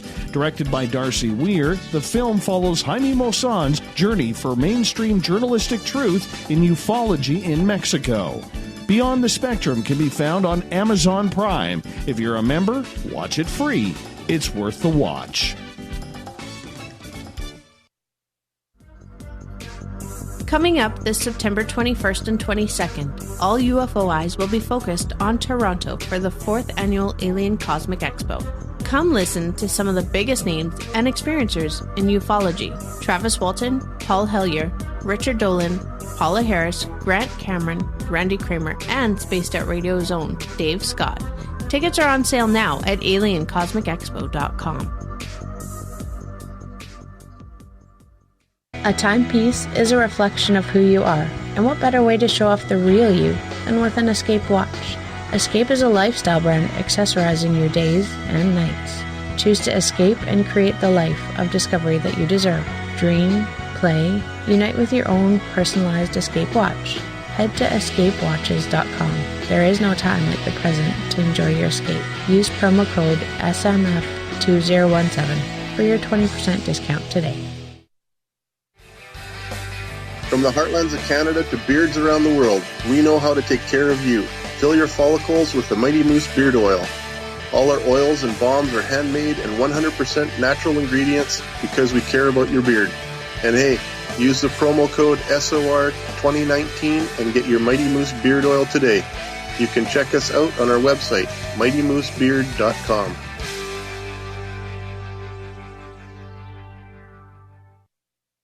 Heading to Vancouver and looking for a night on the town? The Moose Vancouver is the bar that never stops rocking until 2 a.m. every night. The Moose has great food with everything on the menu from $6.95 to $8.95. Fantastic, vibrant staff and rock and roll that will bring you back to when the music was real, the hair was long, and the guitars were rocking. Get your party on at the Moose Vancouver, the official party bar of Spaced Out Radio. Are you intrigued by Paranormal Talk Radio? You'll love the new Paranormal Radio app from TalkStream Live. You'll find a great selection of talk shows covering UFOs, ghosts, strange phenomena, and much more. Download the Paranormal Radio app now and start listening to the very best in paranormal talk entertainment, including the network you're listening to right now, the Paranormal Radio app, free in Google Play and the iOS App Store. Every night on Spaced Out Radio, we have places for you to hang out. Hi, this is Carl. Join our SOR Space Travelers group on Facebook for live chat. On Twitter, using hashtag Spaced Out Radio. You can also join us in our Spreaker chat room. Check us out on Instagram at Dave Scott SOR. All of our archives are free on YouTube at Spaced Out Radio. By the way, I'll be watching you at your window until you do. Bye! Hello, this is your guitar man, Ron Bumblefoot Thal, and I have to tell you, I love the response I get for Little Brother is Watching from Spaced Out Radio fans. It's amazing how music can inspire and make people think deeper about what's going on in the supernatural world. You can head over to my website, bumblefoot.com, to check out my music, my guitar workshops, my touring, even check out some of the hot sauces that I'm working on. And make sure you keep on listening, because with Spaced Out Radio, you know Little Brother is watching. Looking for the stories of the strange and weird that you will find hard to find anywhere else? Check out the SOR Newswire on our website. Our writers, led by Captain Shirk, are scouring the world for the oddest and most bizarre stories we can find. Everything from weird crime to suspenseful and paranormal. We're working hard for you to bring you the most intriguing news of your day. Check out the SOR Newswire at spacedoutradio.com today. Are you having encounters with the paranormal, supernatural, or ufological that you cannot explain? Look no further than the SOR Sightlines Report, brought to you by the Experiencers Support Association. This is Ryan Stacy, head of the Research Association, TESSA. Soon on the Spaced Out Radio website, you'll be able to file your reports and have them researched for you. We are independent and ready to help Spaced Out Radio listeners today.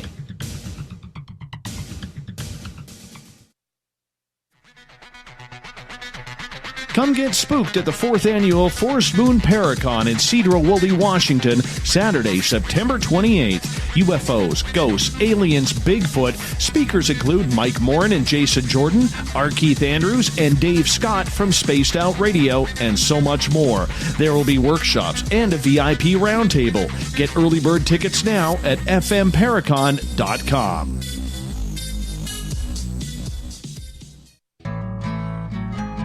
Looking for a place to advertise at a very reasonable cost? Look no further than Spaced Out Radio. SpacedOutRadio.com has an advertising tab that you can click to check out our daily, weekly, and monthly packages to play on the radio, or our website including social media. From commercial spots to banners, we have it all. Check out our competitive pricing today. Coming soon to our website, spacedoutradio.com, is the SOR Space Travelers Club. For just $5 a month, you can get into a private area on our site where you can hang with other listeners in our chat room, post in our forum, and check out a bunch of exclusive content and store that won't be found anywhere else, including a nightly after-show party with Dave. It's going to be the best $5 a month you're going to spend. The SOR Space Travelers, only at spacedoutradio.com.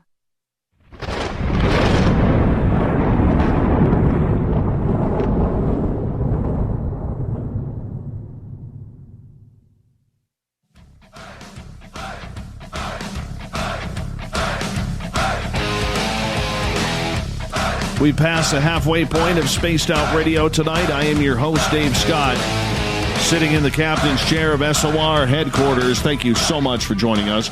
Reminder, if you've missed portions of this show or others, you can always catch them later on our YouTube channel, youtube.com/Spaced Out Radio. They're there for you to listen to free. All we ask for in return is you hit that subscribe button. Catch up on all your SOR Newswire news at spacedoutradio.com. Captain Shirk keeps you updated on a daily basis.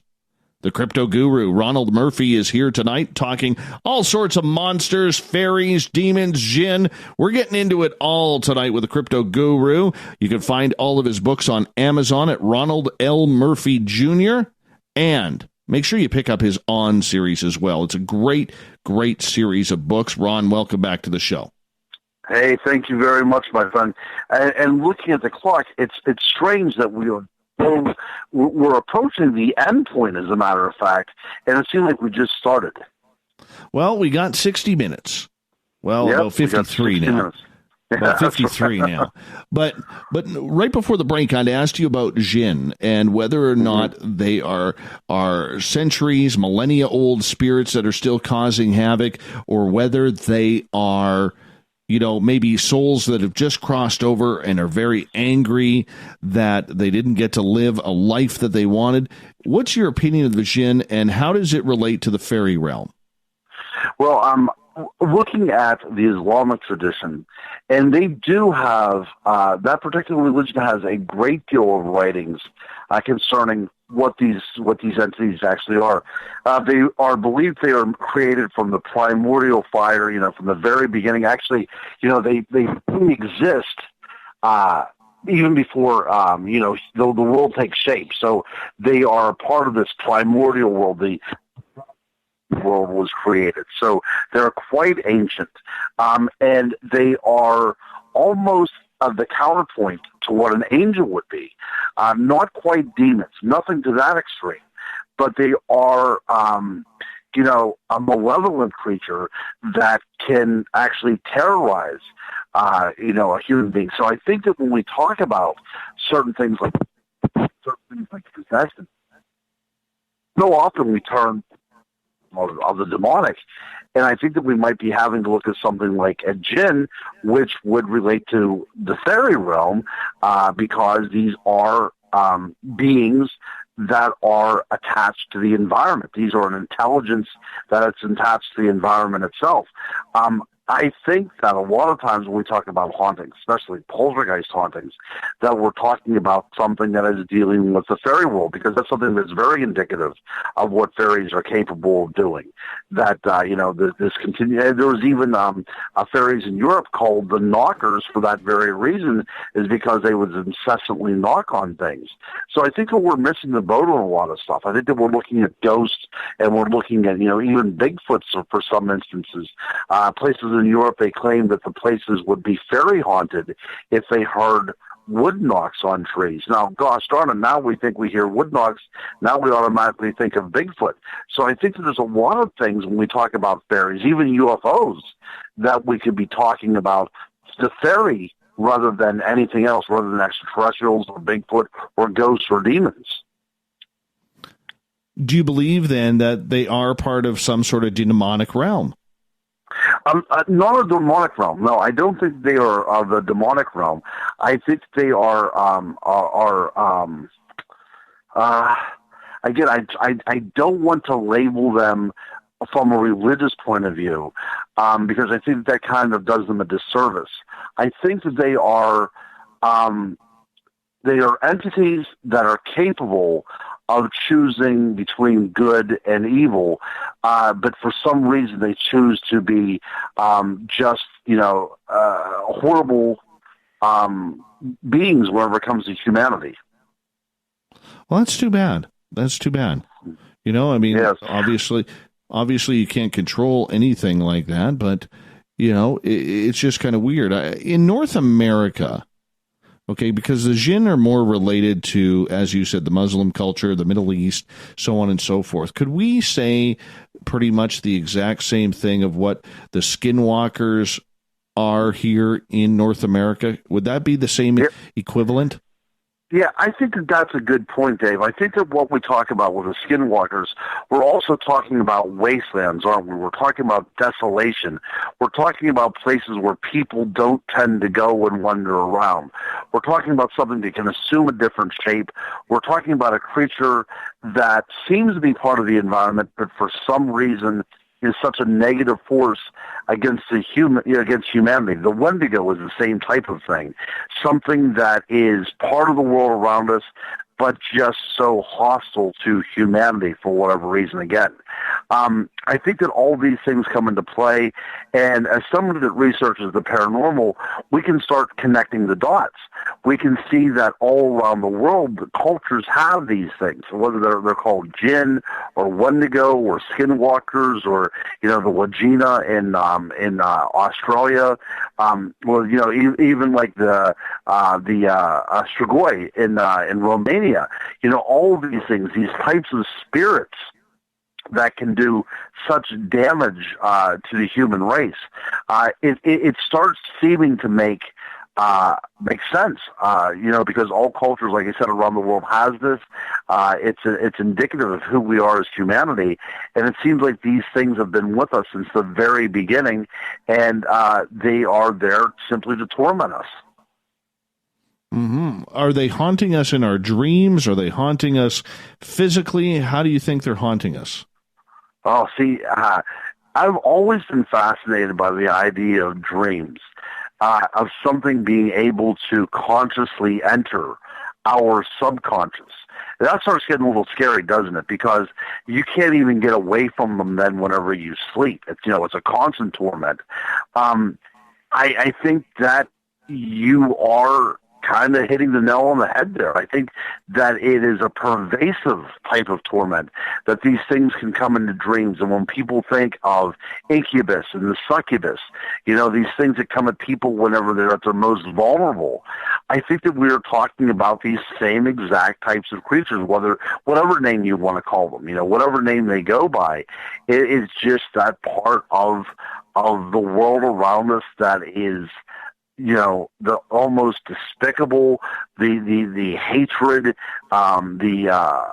it's really hard to describe. It's really hard to put into words. But that even now I have people coming up to me talking about their encounters succubi.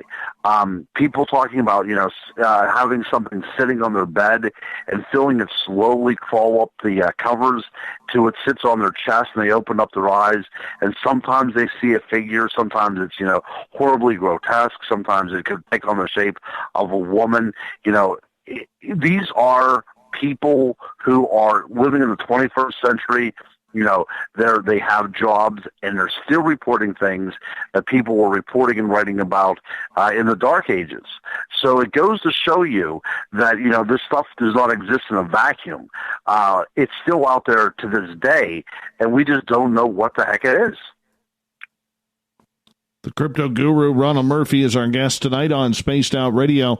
Ron, when you are looking into these creatures, yes, there's the romantic, or as I have come up with a new term, woo-mantic side to everything here, right? There's also a reality here about whether or not these legends and folklore actually exist, whether they are actually real, whether we're just preying on people's imaginations. And let's face it, I mean, the old adage in a classroom, you tell the first child tells the second, and by the time it gets to the 30th child, the story is completely different. And that's the way it works in society. How do we know that these encounters, outside of experiencing them from ourselves, are truly happening? Another really good point.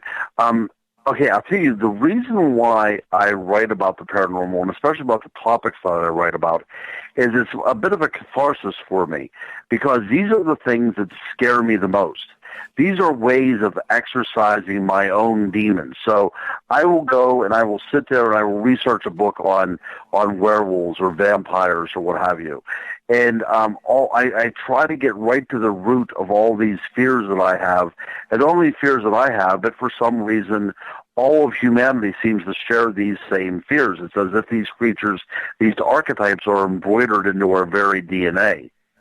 Now, I, as a researcher, try to go as far back as I can historically to figure out when they start making an appearance on the human scene. And what I have found out is that when we talk about ghosts, or we talk about, even vampires and werewolves, Bigfoot, they have been with us since the very beginning. We have, artistic representations about them. We have, from the very earliest writings of any kind, we're already talking about very, very strange things. Bipedal, hair-covered humanoids. We're talking about, things that fly around in the sky that are spitting fire and smoke. We're talking about things 7,000, 8,000 years ago that we're still witnessing to now. Why is that? Well, it seems that there is a reality to all this stuff. Extraterrestrials, anything outlandish that you can think of. There is a reality to it. Now, what is that reality? Is it a flesh and blood? Is it, working on our subconscious because of all these fears? I think it's a combination of a lot. I think that we talk especially about archetypes like mermaids, and we talk about Bigfoot. I think we're talking about archetypes of some sort of creature that either was once alive when we were very, very young as human beings, as a species in this world, and we have a folk memory of these things, or a possibility that we had, a co-evolution with these things and kind of, grew up in this world beside them. Very, very possible. But that's not to say that they still don't exist to this day as well. So I think that they are very real. Anybody that experienced these things is very, very real. But is it tangibly real? Is it corporeally real? That's when it starts becoming a little bit of a gray area. Again, we talked about this at the beginning of the show. I do think Bigfoot exists. I think that the creature that we call Bigfoot is out there someplace. I don't know exactly what it is, but I think it's out there. The same way with fairies, the same way with a litany of different sea monsters. But again, that's what propels us onward. That's what makes me write more books. What makes me go out in the woods searching for things. Even like, we like to talk about the Dogman as well too. When we talk about a creature that seems to be chiseled out of just pure evil and violence and malevolence, the Dogman is a poster child for such a thing. What do we make of that? I wrote a book called On Dogman, Tracking the Werewolf Through History. And, I look at cultures from around the world and from across different times and space, the Egyptian culture, Neolithic cultures, that we could try to gather some information from their different burial mounds and such. And we do, again, find the idea of the wolf entering the scene. So, look, this is an anthropological question. This is a psychological, sociological question. But at the end of the day, do these things exist? Yes. To what level do they exist? That's where the question mark still lies. How about the Dogman? Now, in Pennsylvania, there are reports of the Dogman. There are reports of this bipedal canine that Butch Witkowski has been tracking for the last couple of years. Have you found a difference in the reports between those, or are we looking at the same creature? Because Butch tends to believe there are two different creatures. Yeah, see, this is what makes it so interesting, because as we've talked about, you and I both believe that there's a Bigfoot out there, okay? That would be an apex predator in any ecological situation. Now, when we talk about a Dogman that seems to overlap the same areas of Bigfoot, we know that two apex predators existing in a very limited area with resources, it's not going to last very long, but it appears as if they do. Now, I will tell you this, I've also talked to game wardens who are staying off the record, who have had Dogman sightings as well. Pretty frightening stuff, almost as if these things are psychically working on these guys. One officer that I talked to about, I think he was investigating some sort of turkey flock or something, but he went to an abandoned quarry and he felt something looking at him, and sure enough, there was something there hunched over, looking at him, the head of a dog, all this stuff. He got the heck out of that area, and whenever he got back to report back, he thought it was the exact same creature that now was in a different area that either followed him or tracked him somehow. So even professionals in the field are starting to admit, albeit off the record, but they're starting to admit that they're starting to see things out there too. Again, what are they? I don't know. The lichen loop that Butch Witkowski has put together is one of the most fascinating things. It's almost like the Bermuda Triangle in Pennsylvania, where all these kind of creatures are grouped into. But if you overlap a map of Bigfoot sightings, they almost, not perfectly, but they do coincide. So are there two apex predators in the same area? Extremely doubtful. Are Bigfoot and Dogman the same? Absolutely not. So we are dealing with, again, something that does not fit into the natural biological framework, but it still seems to be out there in the woods living lives that we simply can't explain. I'm also wondering the evil side of this creature, because with Bigfoot, it seems a little bit more docile. This one, the people who have had interaction with it claim it is very much more aggressive and intimidating. And I don't know. I've seen a lot of things. You and I have talked over the years, and you know my stories, and the audience knows them too. I don't know if I would want to run into a Dogman. Right. I think that you're labeling it as evil is appropriate here. Again, I don't want to be the person that actually, throws up titles and say that these are evil, these are somehow demonic creatures. But at the end of the day, we are kind of left without any other explanation. Whether they were created evil or they just through sheer evolutionary habit became, the essence of what we would deem as evil. These are all possibilities. But it seems as if they're hunting you specifically, as if they are targeting you as a person and coming at you. Sometimes, well, most of the time not to kill, but I really point out to people all the time that people go missing in the woods and are never seen again. That happens all the time. But like what most people are dealing with is something, again, that comes under the title of being tormented, that they're showing up, that they're stalking you, but they don't seem to be lashing out and preying upon you. And why is that? Are they buying their time? Do they know that if they would happen to attack somebody, that might mean the end for them? These are all possibilities. But then in the land between the lakes, the border of Tennessee and Kentucky, there is the very tantalizing tale of a dog man that actually massacred a family that was out camping. Again, is this a true story? I'm not sure. I've never found any kind of complete corroboration, but it's a part of the tradition and the folklore so much that people do stay out of that area.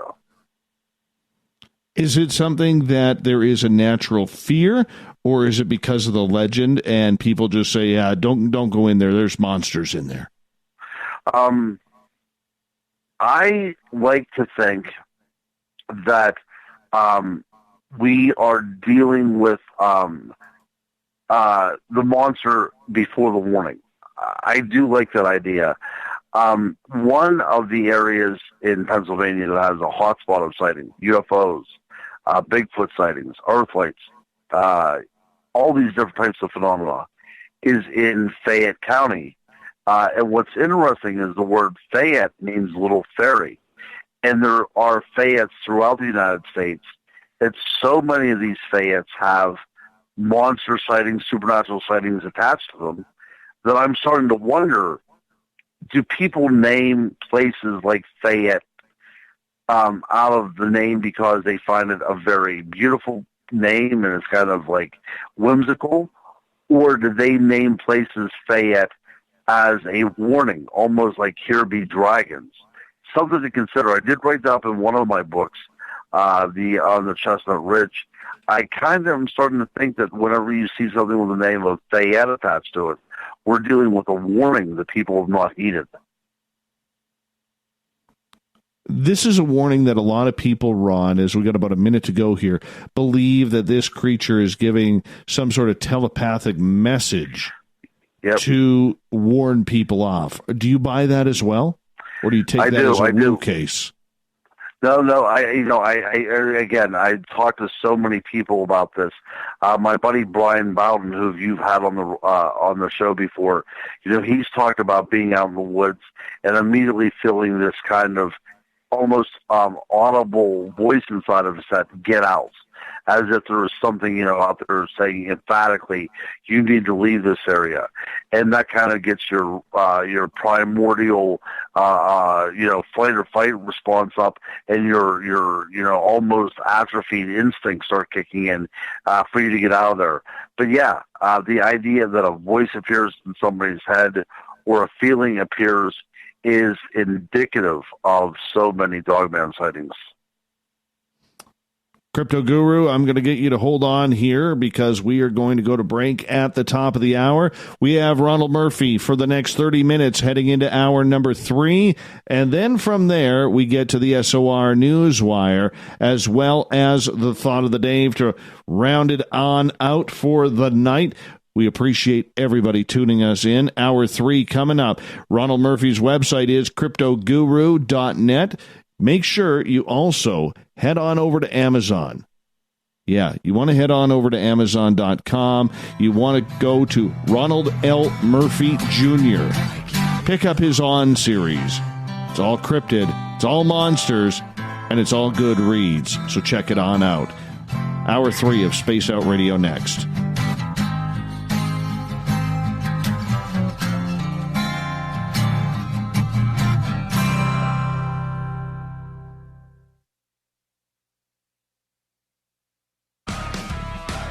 Get your horns up with me on Spaced Out Radio. This is Ron Bumblefoot Thal. Come tune in to SOR where you can hear me rock out with Little Brother is Watching, the official theme song of Spaced Out Radio.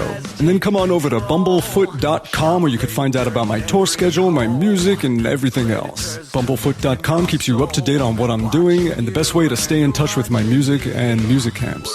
Sign up for my newsletter at bumblefoot.com and remember, Little Brother is Watching. At spacedoutradio.com, we have a little bit of everything for you to stay up late. So while you're there, check out our SOR Newswire, where our team brings you stories of the weird and strange to the WTF from around the globe.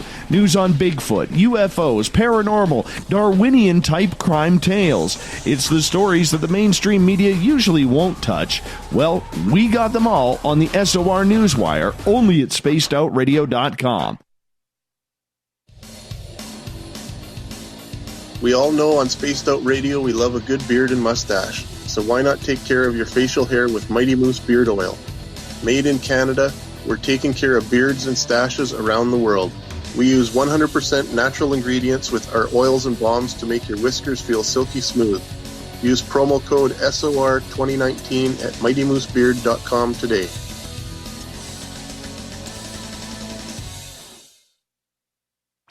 Come hang out with Spaced Out Radio where we own the night. This is Carl. You can follow Dave on Twitter at Spaced Out Radio, and during the show, use the hashtag Spaced Out Radio to chat with us live. On Instagram, at Dave Scott SOR. On Facebook, give our page a like, Spaced Out Radio Show. SOR archives are free on YouTube at Spaced Out Radio. Come join us, or I will come join you. See you at your window. Find your escape where time has no limits. It's about living today and cherishing the heritage of yesterday. A spirit of adventure for what is new, with the nostalgia of the past. Your timepiece is a reflection of who you are. Life surrounded by beauty from the world around us to the soul within. EscapeWatches.com. There is no time like the present to enjoy your escape. Use promo code SMF2017 for your 20% discount today. The Call of the Wild is in Vancouver. The Moose Vancouver is one of the hottest bars and restaurants in the city. Open until 2 a.m. nightly, the Moose will rock you like a hurricane all night long. Great food with everything on the menu at $6.95 near the corner of Nelson and Granville. Get your horns up and come rock with us. The Moose Vancouver, the official rocking bar of Spaced Out Radio.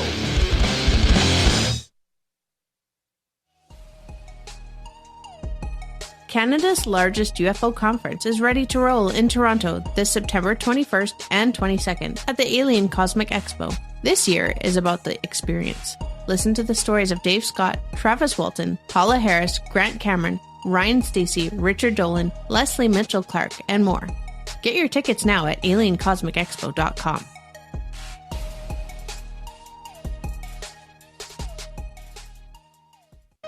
Hey fans, it's Dave Scott. Do I have something for you to check out? A great documentary about legendary Mexican investigative journalist Jaime Maussan and his search for the truth about UFOs. Beyond the Spectrum, Maussan's UFO files can be found on Amazon Prime. It's free to watch if you're a member. You might even hear me in it. So check out Beyond the Spectrum, only on Amazon Prime. Visit purpleplates.com today. For over 40 years, the Purple Energy Plates have been delivering amazing results for their many customers.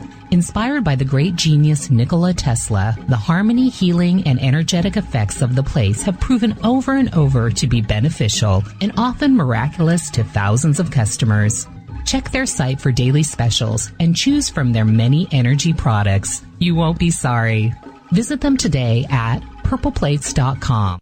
So, you love talk radio? Then you'll love TalkStreamLive.com. TalkStream Live is always on, 24/7, with the best streaming talk shows. Find your favorite talkers and discover some new ones. It's free, readily available online or on mobile with any smartphone or tablet. Finding your favorite talk shows all in one place has gotten a whole lot easier. Just go to TalkStreamLive.com. Be sure to download the free apps from Google Play or the iTunes App Store.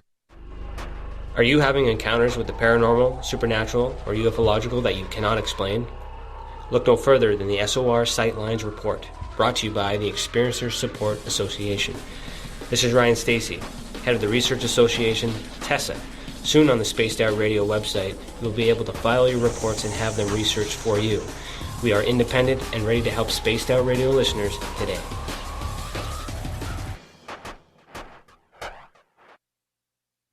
On the first Tuesday of every month, I encourage you to come along for a journey with me, Geraldine Orozco, on The Spiritual You.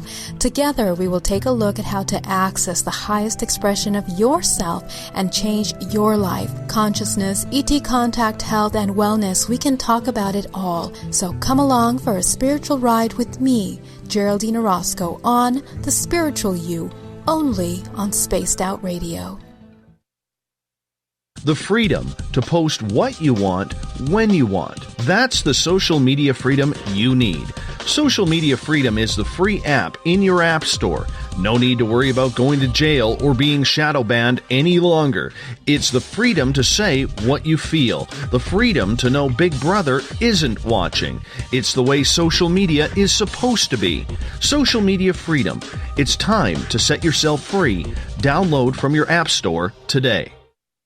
We are getting ready to relaunch the SOR Space Travelers Club at spacedoutradio.com. For $5 a month, you can join us for a plethora of features found nowhere else. Hang out in a private chat room during the show and after party. You can check out some exclusive content and a store specifically for you, as well as a private listener forum where you can post your thoughts, stories, and pictures. The SOR Space Travelers Club, coming soon to spacedoutradio.com.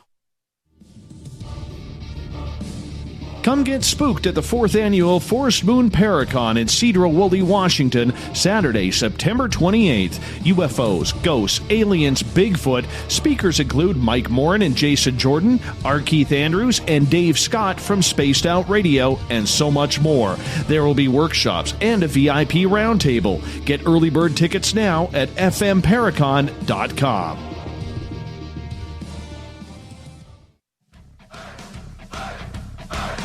Would you like to connect with us? Head to spacedoutradio.com for all your latest show info.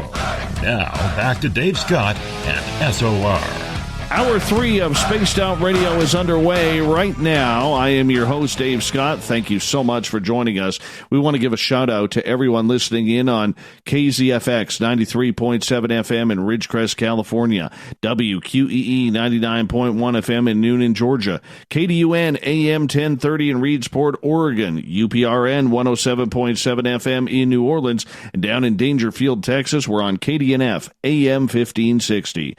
On the digital side, hi to everyone listening in on Kingdom of Nye Radio and Revolution Radio. Remember to check out all of our archives. They are free for you at youtube.com/Spaced Out Radio. Just do me the favor, hit that subscribe button.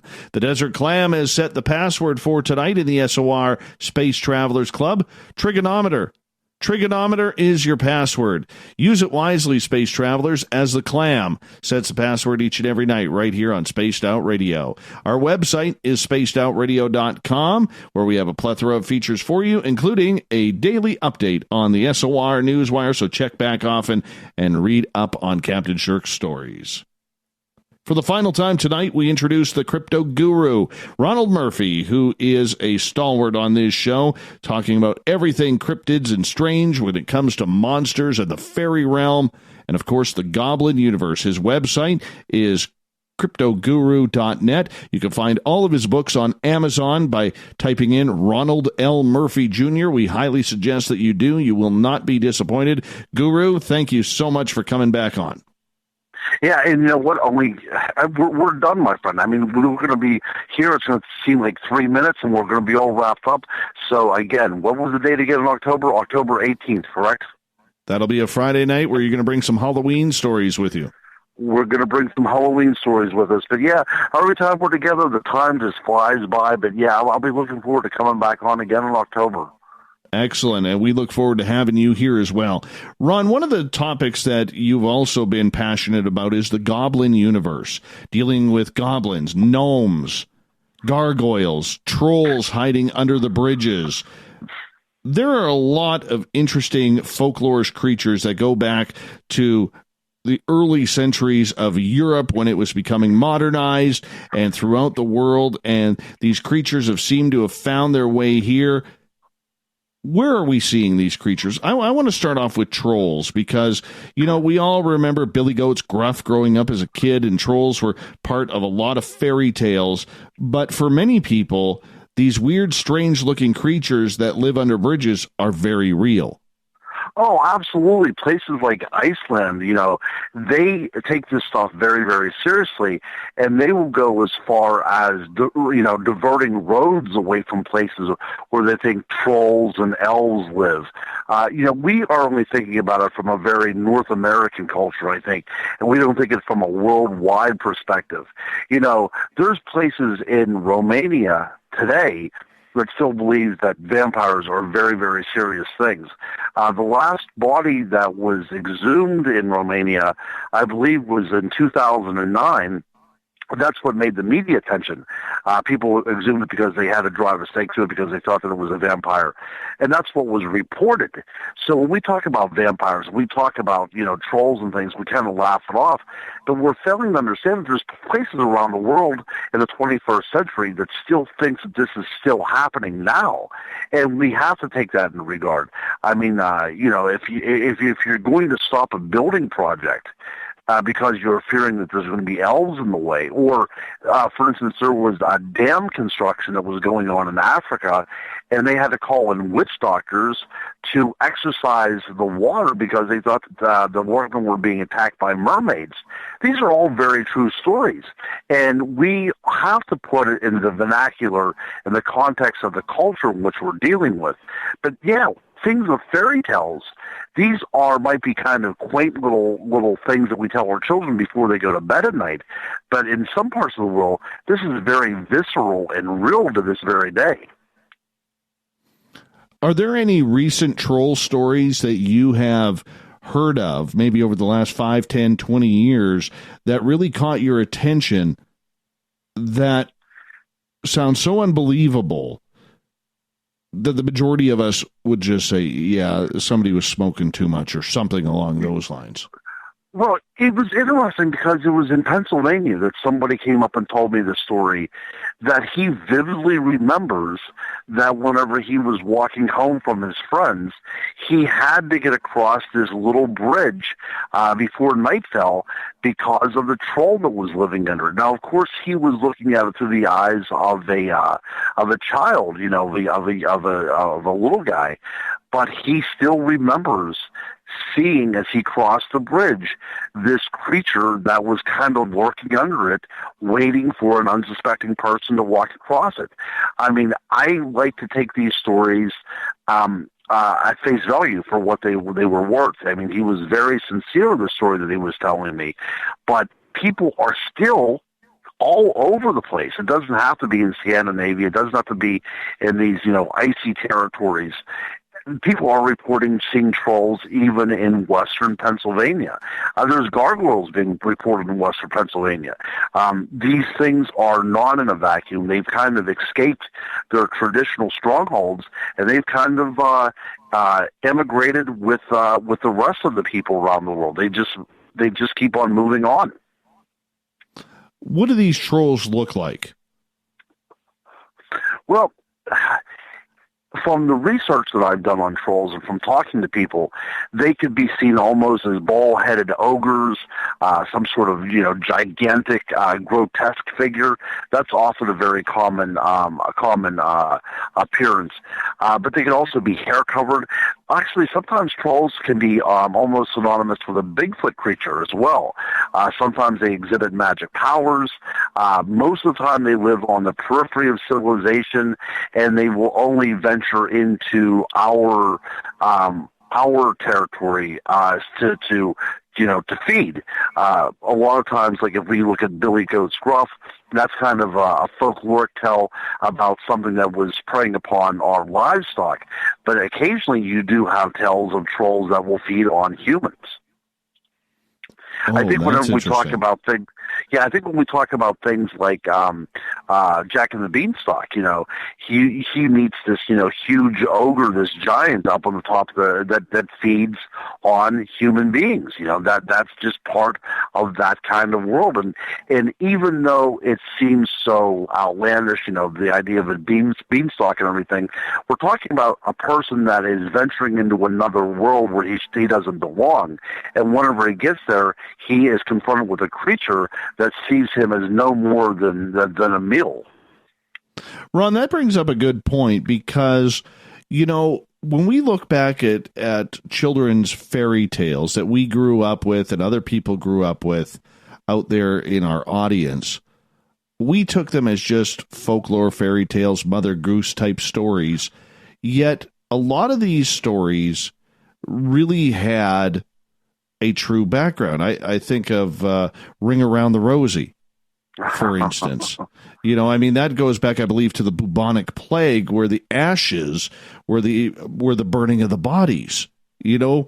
And stories along those lines. There's a lot of these stories that have real life connotations. When it comes to these stories upon fairy tales, whether it's trolls, whether it's cryptid creatures, fairies, or anything like that, is there a lot of truth when it comes to the fairy tale that is designed to entertain children?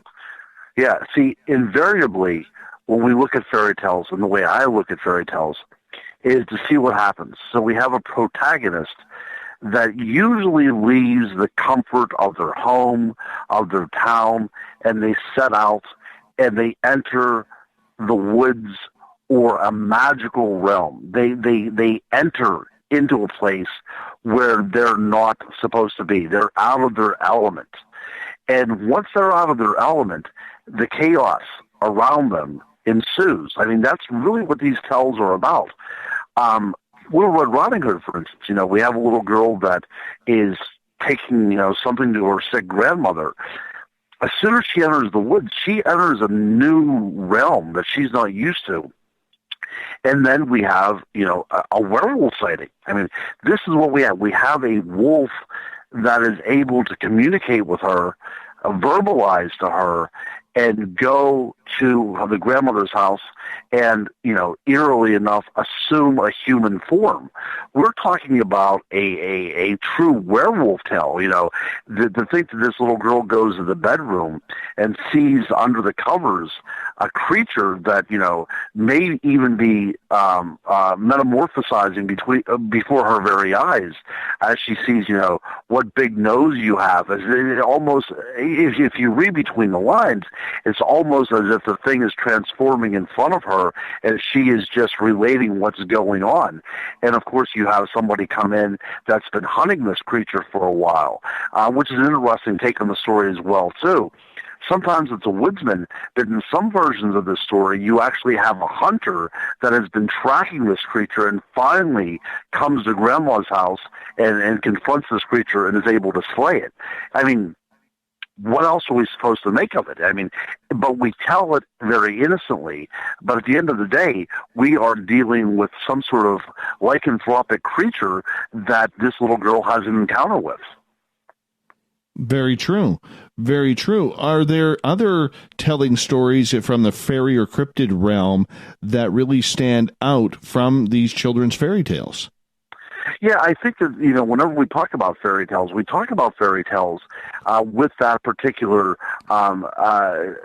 we denote them as fairy tales because they happen in that realm.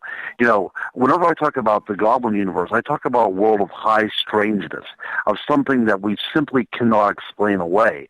So really any fairy tale that you talk about that deals with magic or, the tale of the fairy godmother, of some sort of being out there that is able to work what, it seems like magic upon our world to make it change and transform into something entirely different.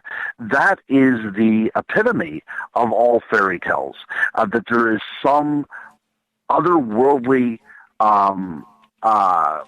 force at work within our own world. And, we talk about glamour in the fairy world, of the idea of that these creatures, these entities are able to make reality seem something different than it actually is. That's what's going on in nearly all of these tales. The fairy godmother turning a pumpkin into a stagecoach and mice into horses. This is all very magical, but it's also part of the fairy vernacular. This is what happens in those worlds. So with gargoyles being part of, say, a religious connotation, because we see a lot of ancient churches having gargoyles on them. We see a lot of parliament buildings and tall cement structures, if you look at New York City as an example, that have these gargoyles on them. What is the purpose of gargoyles then? The original French reason for them to have, a lot of scholars have suggested, is that they acted as downspouts. So when you get the word gargoyle almost as a sound, an onomatopoeic sound that they would make, of that gurgling sound of water coming out of them. I might adhere to that origination story, but as you get into it deeper, these were not really demonic creatures. These were creatures that were set upon the churches to ward off evil around them. So gargoyles at the very, very beginning were actually they were forces working on our behalf to chase away evil. And because they have horns, and we think about the idea of Satan and everything. But, you have to wonder if these stone workers and these artists that were putting them together were actually copying things off of the natural world, or something that was remembered out of the natural world. We kind of demonize them just simply because they have certain traits about them. Look, if you look at these Gothic structures, gargoyles come in all kinds of different shapes and sizes. And as a researcher, not only as a cryptozoologist, but just simply as a researcher into the fields of history, you have to start wondering, what was the impetus behind this? Are they dramatizing something that they actually saw? Were these creatures a part of the medieval landscape that they no longer exist, or maybe have even been forced farther afield? These are kind of tantalizing questions that are out there, and it really kind of sparks the imagination. And I'll probably have to even turn on a nightlight tonight before I go to bed, because you wonder, are these things still out there? I have researched this one particular case called the Butler Gargoyle, about 35 miles away from where I live, that people have seen something that looks remarkably like these gargoyles that are on medieval churches that is seen flying around in 21st century western Pennsylvania. Why does all the weird stuff fly in Pennsylvania?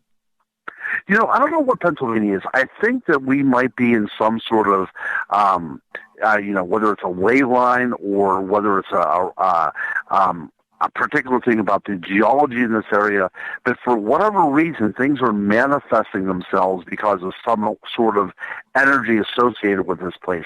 I feel that way. You talk about ghosts in this area, and you talk about UFOs and black cats. All this really high strangeness does have a concentration, and not over the entire state, but just in certain pockets of the state, like the Chestnut Ridge that I wrote about, or about the Lake and Loop in the more centralized Pennsylvania. Very, very strange things. Also, in central Pennsylvania, we have something called the Albert Witch, which is kind of like a miniature Bigfoot. It's about the size of, a child, hair-covered, bipedal, but it also can make itself invisible at times. People have seen them in their headlights, and whenever they get up to it, it will take a glance back at them and just disappear. And sometimes people even talk about having a psychic connection with them as well, too, as if they communicate with them.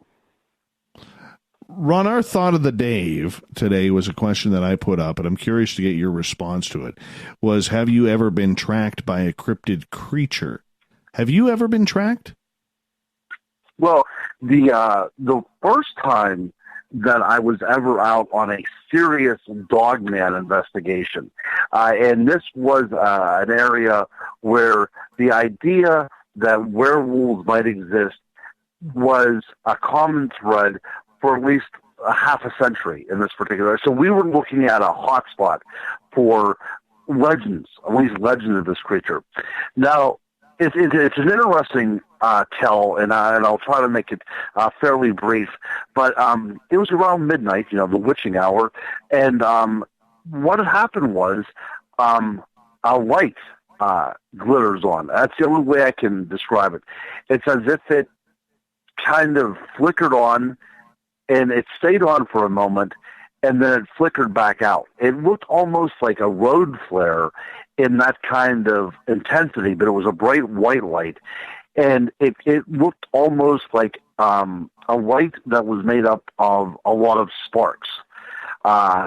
Really the only way I can describe it. But we knew it was something out of the ordinary. And we also knew, the team that I was with, we also knew that we needed to get the heck out of that area. Whatever it was, this was not normal and it was not rational, whatever was happening. So we decided that we would get out of there as quickly as possible. And as we were getting out of the woods, something starts tracking us at the side of the trail. We could hear it moving. We could hear it breathing. We could hear it growl on a couple of occasions. But what was interesting is we didn't see the creature, but we both knew exactly what it looked like. I was with another team member. We both knew that it had these orange eyes. We both knew that it had a mouthful of fangs. And we both described it as a quadruped animal. It was something that was following us.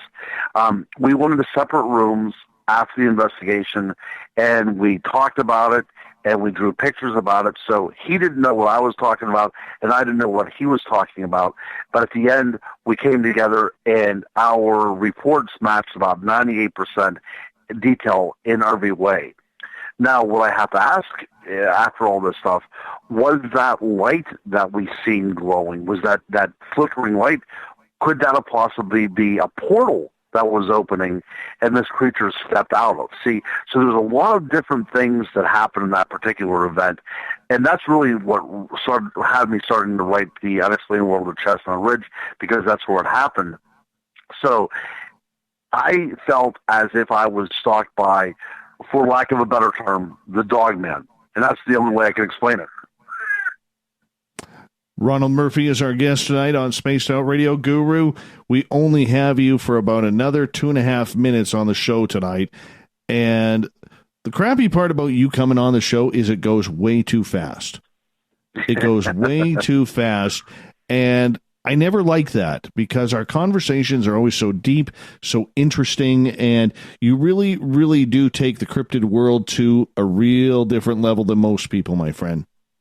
Well, I appreciate that very much. It's a passion of mine, and I hope, because I'm here on the East Coast, so we do this program from 12 until 2:30 in the morning. So I hope I'm coherent enough the entire way through, and I hope I can verbalize the thoughts that my befuddled mind is going through right now. But it is. I mean, this is something that I thoroughly enjoy and I absolutely love. So whenever I'm asked to do a show, especially Spaced Out Radio, I jump at it, because I really do like to talk about this kind of stuff. I like to listen about this kind of stuff too. So I'm a fan of your show, and I'm a long-time listener of your show as well too. So I know you are.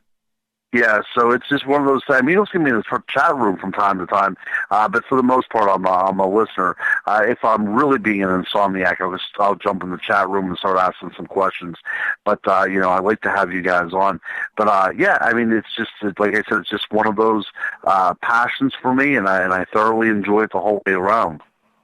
We appreciate you too, my friend. Do me a favor, take a minute here to let everybody where they can find you, your books. Let everybody know. All right, well, the second weekend of November, I will be in Greensburg, Pennsylvania, at the Ramada, which is going to be a cool event. Eric Altman, who's a fellow Bigfoot researcher, Stan Gordon will be there, and Nick Redfern will be there as well, too, as well as the cast from Mountain Monsters. So if you guys are into that show, come along because they'll be there as well. And that will be a 2-day paranormal event. It will be the first one of its kind, and that is going to be held in Greensburg, Pennsylvania. And the first weekend of April, I will be at the Weird Weekend North in England, where I will be discussing mermaids. And Katie Elizabeth, who you will have on the show as well, too, in October, she'll be on that bill, and she'll be talking about the Lake Champlain monster. So I'm looking forward to that event as well. Also in April, the next week after that, I will be in Littleton, North Carolina, in the Paranormal, the Cryptozoological and Paranormal Museum down there is one of the finest little places that I've ever been at, and this has become one of my favorite conferences to attend, and I'll be down there as well. So, Guru, always a pleasure to have you on Spaced Out Radio, my friend. Thank you so much. Hey, thank you very much, my friend, and to all you Spaced Out listeners out there, hey, thanks for having me on and tolerating me again for another 2.5 hours. Coming up next, the SOR Newswire.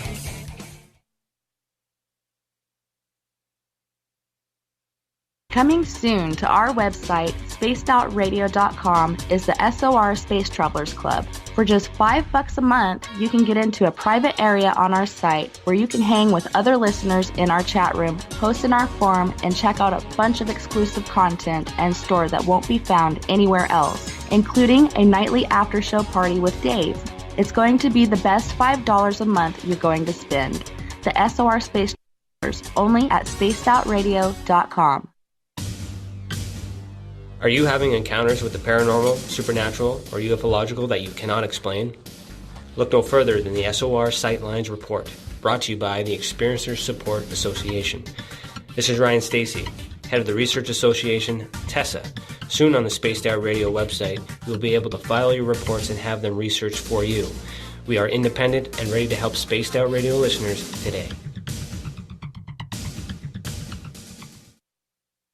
Hello, this is your guitar man, Ron Bumblefoot Thal, and I have to tell you, I love the response I get for Little Brother is Watching from Spaced Out Radio fans. It's amazing how music can inspire and make people think deeper about what's going on in the supernatural world. You can head over to my website, bumblefoot.com, to check out my music, my guitar workshops, my touring, even check out some of the hot sauces that I'm working on. And make sure you keep on listening, because with Spaced Out Radio, you know Little Brother is watching. Hey, Spaced Out Radio listeners, it's Dave Scott.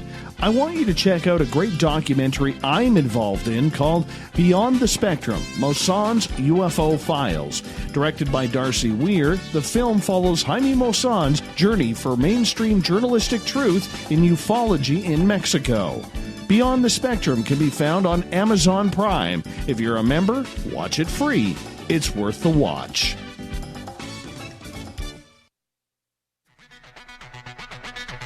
Come get spooked at the 4th Annual Forest Moon Paracon in Cedar-Woolley, Washington, Saturday, September 28th. UFOs, ghosts, aliens, Bigfoot. Speakers include Mike Morin and Jason Jordan, R. Keith Andrews, and Dave Scott from Spaced Out Radio, and so much more.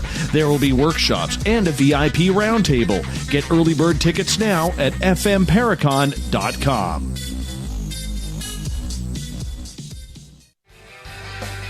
From the heartlands of Canada to beards around the world, we know how to take care of you. Fill your follicles with the Mighty Moose Beard Oil. All our oils and balms are handmade and 100% natural ingredients because we care about your beard. And hey, use the promo code SOR2019 and get your Mighty Moose Beard Oil today. You can check us out on our website, mightymoosebeard.com.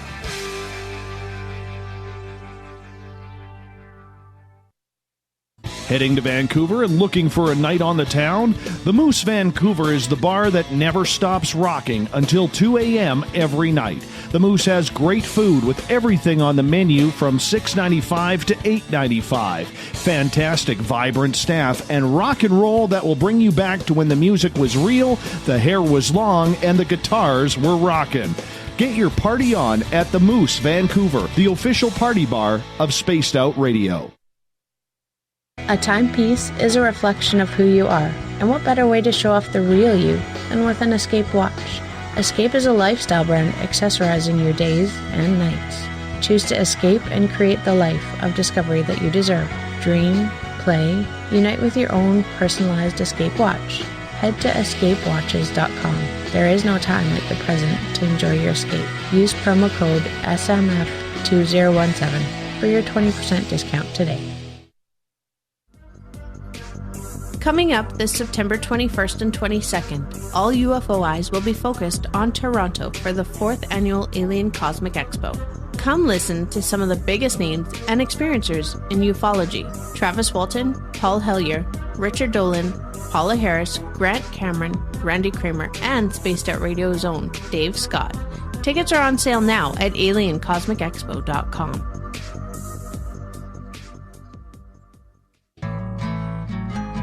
Looking for a place to advertise at a very reasonable cost?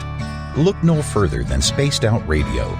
SpacedOutRadio.com has an advertising tab that you can click to check out our daily, weekly, and monthly packages to play on the radio, or our website including social media. From commercial spots to banners, we have it all. Check out our competitive pricing today.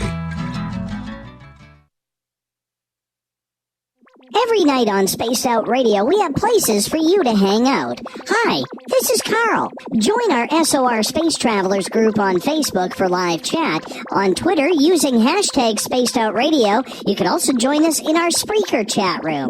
Check us out on Instagram at Dave Scott SOR. All of our archives are free on YouTube at Spaced Out Radio. By the way, I'll be watching you at your window until you do. Bye! Looking for the stories of the strange and weird that you will find hard to find anywhere else? Check out the SOR Newswire on our website. Our writers, led by Captain Shirk, are scouring the world for the oddest and most bizarre stories we can find. Everything from weird crime to suspenseful and paranormal. We're working hard for you to bring you the most intriguing news of your day. Check out the SOR Newswire at spacedoutradio.com today. Are you intrigued by Paranormal Talk Radio? You'll love the new Paranormal Radio app from TalkStream Live.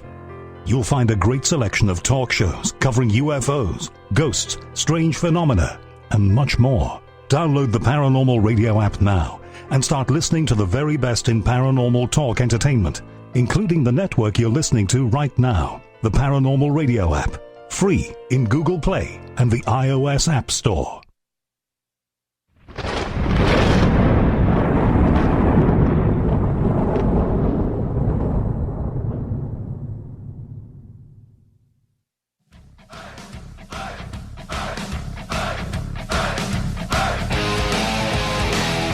We've rounded third. We're heading for home tonight on Spaced Out Radio. I am your host, Dave Scott, sitting in the captain's chair of SOR headquarters.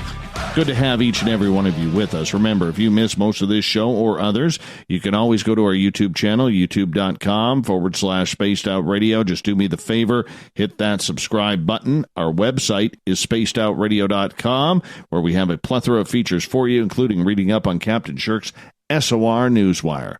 Speaking of the news, it's that time of the night. Let's get to it.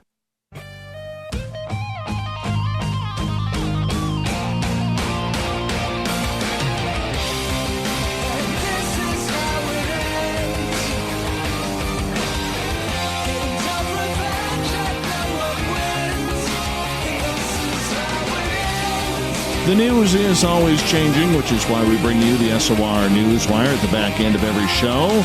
If you want to read up on the news, you can always go to our website, spacedoutradio.com. Captain Shirk has you all up to date right there. We're going to start off talking about these Goliath frogs. There's some really cool new evidence that shows the world's largest species of frogs actually construct their own ponds to provide a safe space for their tadpoles to grow. In the Journal of Natural History, It's the first to provide evidence of the pond-building behavior in the African amphibian, namely the Goliath frog. This is the largest species of frog in the world, weighing upwards of 7.3 pounds and measuring just over a foot long in length, and the legs not included on that. The leaders of the new study say the Goliath frog's unusual long size could be connected to their distinctive pond-building behavior. Using time-lapse camera traps, the researchers collected evidence of the Goliath frogs building their ponds, efforts that sometimes require them to move rocks that weigh up to 4.5 pounds. Quoted, one of the scientists says, Goliath frogs are not only huge, but our discovery shows they seem to be attentive parents as well. The little ponds they make at the edges of fast-flowing rivers provide their eggs and tadpoles with a safe haven from sometimes torrential waters, as well from many of the predators that live there. We think that the heavily worked areas that they push into excavation and moving rocks may explain why gigantism evolved in these frogs in the first place. Scientists have observed nest-building behaviors of the frogs before, but nothing on the scale of constructing personalized aquatic nurseries. For instance, some South American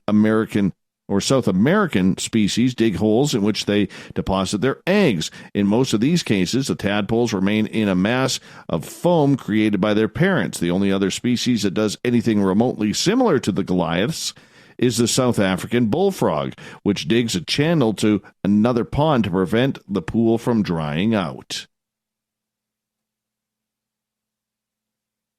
Now, let's head over to New Jersey, where a home that terrorized for years, claiming to have creepy, sinister letters from a stalker, has been sold. The creeped-out owners, who never moved into the Tony Westfield property known as the Watcher House, sold the 6-bedroom Dutch colonial for just under $1 million last month. Derek and Maria Brodas purchased their dream house for $1.4 million in June 2014, but they were chased away before they could move in due to a nightmarish letter from a writer who goes by The Watcher. The couple, who have young children, believe the stalker had a mentally disturbed fixation on the home. In the missives, the Watcher claims to be the rightful owner of the home and hints he'll be keeping tabs on the young blood that's taken up residence in the abode. Why are you here? I will find out, one letter says. Who has the bedrooms facing the street? I'll know as soon as you move in. The couple's eerie ordeal gained notoriety in June 2015 when they sued the home's former owners. The lawsuit, which claimed the previous occupants didn't disclose earlier correspondence from the Watcher, was later dismissed. The former resident countersued, alleging they were defamed. Westfield Police and the Union County Prosecutor's Office have sought out the Watcher, but no one to this date has ever been charged in the case. Moving on here. Residents of planet Earth, fret not. A 1,000 foot asteroid will be whizzing by our precious planet this weekend. But the good news, yes, there is good news about this. It won't hit anything. Nope. Going to fly right on by. I mean, that's a good reason right there to go out and watch the Perseid meteor shower. Maybe see this giant, absolute giant asteroid fly on by. But the cool part about it is, what we know about it, 2006 QQ23, is considered to be potentially hazardous. Its passage will be about 5 million miles away from Earth. Yeah, apparently that's pretty damn close. I don't know why, but apparently they tend to believe that. To me, seems like, we didn't dodge anything. Maybe you feel the same way as well. I don't know. But apparently this is a close one. Just barely into the zone that we start to keep closer track of these objects, as NASA Planetary Defense Officer Lindley Johnson added that there isn't much significance about the upcoming asteroid. Scientists have been aware of its existence since 2006, Paul Chodas, director of NASA's Center for Near-Earth Object Studies, had said, "There's nothing really special about this. We have objects, asteroids of this size that pass within 5 million miles of Earth 6-7 times out of the year. About 25 asteroids are expected to fly within 5 million miles of the Earth in the next 60 days, and smaller asteroids pass even closer all the time. The bottom line is this happens all the time, which people don't realize. A larger object, asteroid 2000 QW7, why can't they just call it like Norm or Phil? Anyways, another topic, another day. Asteroid 2000 QW7 is expected to pass even closer to the Earth at about 3.5 million miles away on September 14th. The largest that asteroid could be is about 1,700 feet across, about the length of 5 football fields, but Johnson said he'll still consider it not that large. Asteroids can be seen in space and measured up to several miles in size.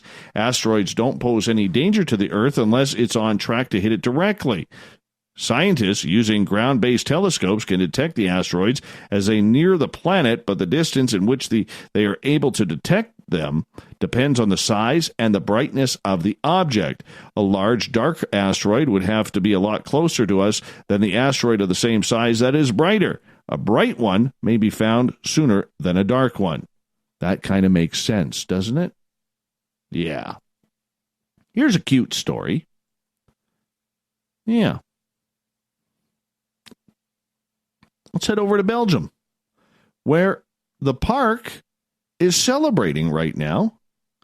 A Belgian wildlife park had the beautiful announcement of the birth of twin baby giant pandas. Paradise from the park said in a tweet that How, a panda loaned to the park by China in 2014, has given birth to 2 little pink shrimps that are in good health that she is taking care of with extraordinary maternal love. The twins were born this past Thursday, so yesterday, the 8th day of the 8th month. And the park notes that the number 8 is considered very lucky in Chinese culture. They are the second and third pandas delivered at the park following the birth of Tian Bao in June 2016. Paradise, head Eric Dome, says it is marvelous news for this extraordinary, but today still threatened species. Panda bears, koala bears, they're more like teddy bears, aren't they? I like to go on YouTube every now and again and watch the panda bears. I want to know, are they that clumsy?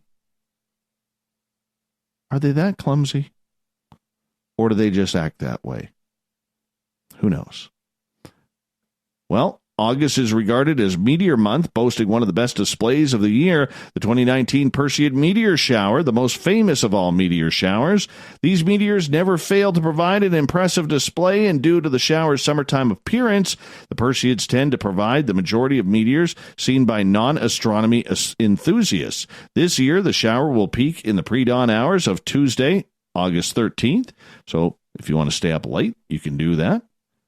Unfortunately, prospective meteor watchers will face a major stumbling block because the moon will be at a waxing gibbous phase. Oh, I hate that.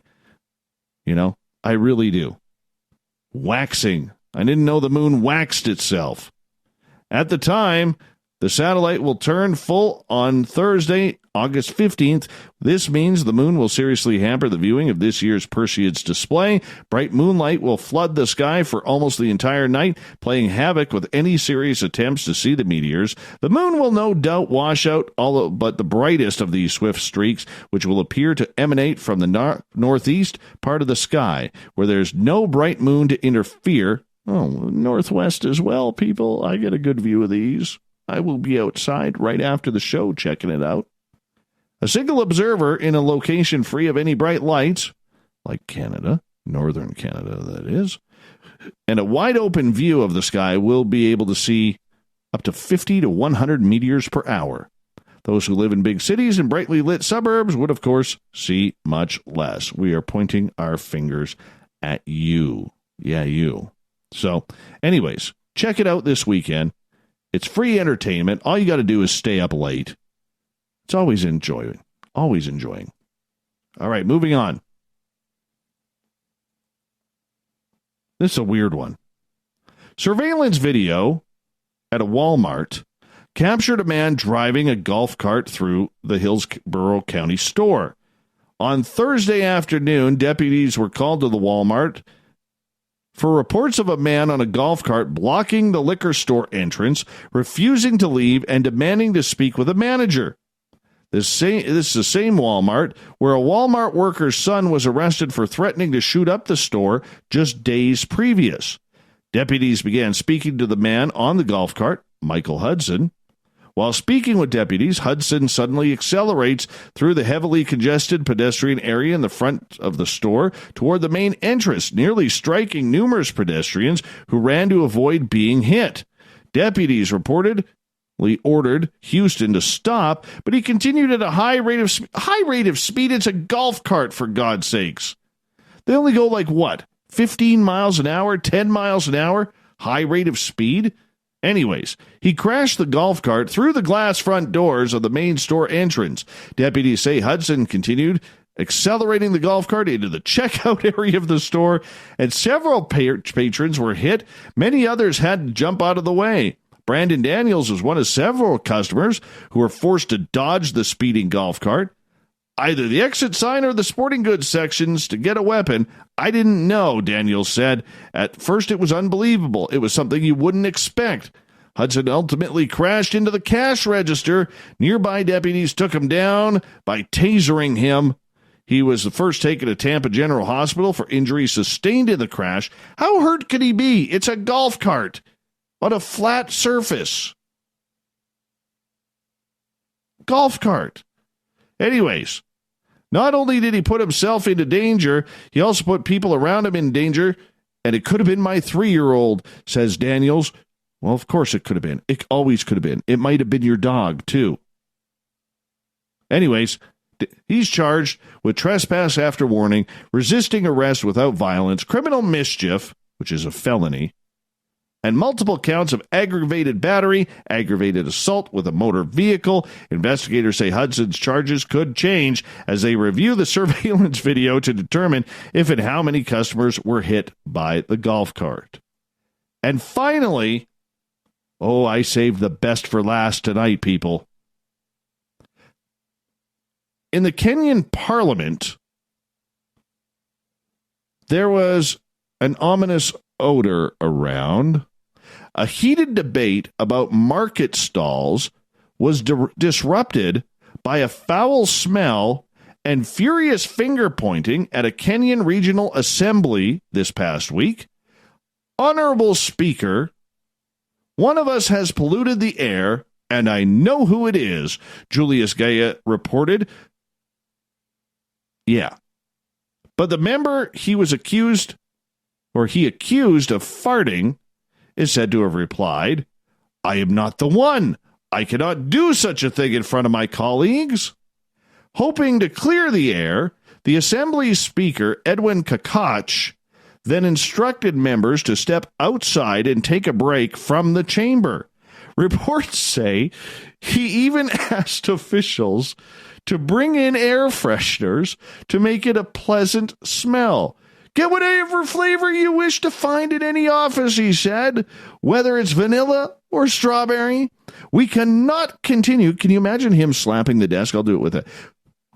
We cannot continue sitting in an environment that smells bad. Yet the smell is said to have done away with itself, subsiding before any such sprays were found, allowing the debate to continue. And Parliament went on. Never fart in Parliament. Could you imagine old Bernie Sanders during the Democratic nomination vote, all of a sudden picking up his leg and ripping one? Old Beto, Joe,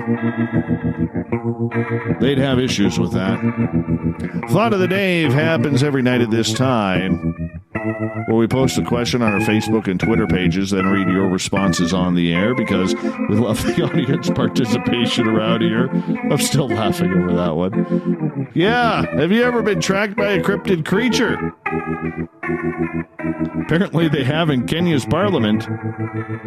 Goddess Michelle, a hobgoblin or brownie followed my family. It was kind of good, except for the tricks it played on us. This time when I moved, I didn't invite it. Sorry, hobby, but you can't be tripping people because you didn't get your fruit cocktail today. Varla Ventura chimed in. I fell in love. Oh, that's terrible. Terrible. Joe, not exactly a crypto, tracked by a skinwalker driving out of Mesa Verde after conversation about them. Seconds later, our car attacked by a giant crow attempting to stop our progress. We were warned not to discuss them. Eric. Yeah, I won't read that one. That one's more for Twitter. John. I ended up married. Taro. Please, the more detail, the better. Thank you. You tell me the story, man. David. You mean like the hybrids who inhabit the NSA, Mountain View, and Palo Alto? We've all been tracked by those cryptids. Little tinfoil there. Checksum. Only aliens. They're chill with me, though. Juju Wren. On Twitter. My mother, one of my sisters, and one of my brothers were out mushroom hunting in a steep wooded area in the National Forest in Washington when something threw a full-size tree like a spear at them after they had run from the howling scream coming to them. Oh, that's Bigfoot. That's total Bigfoot. Let's get over to Facebook.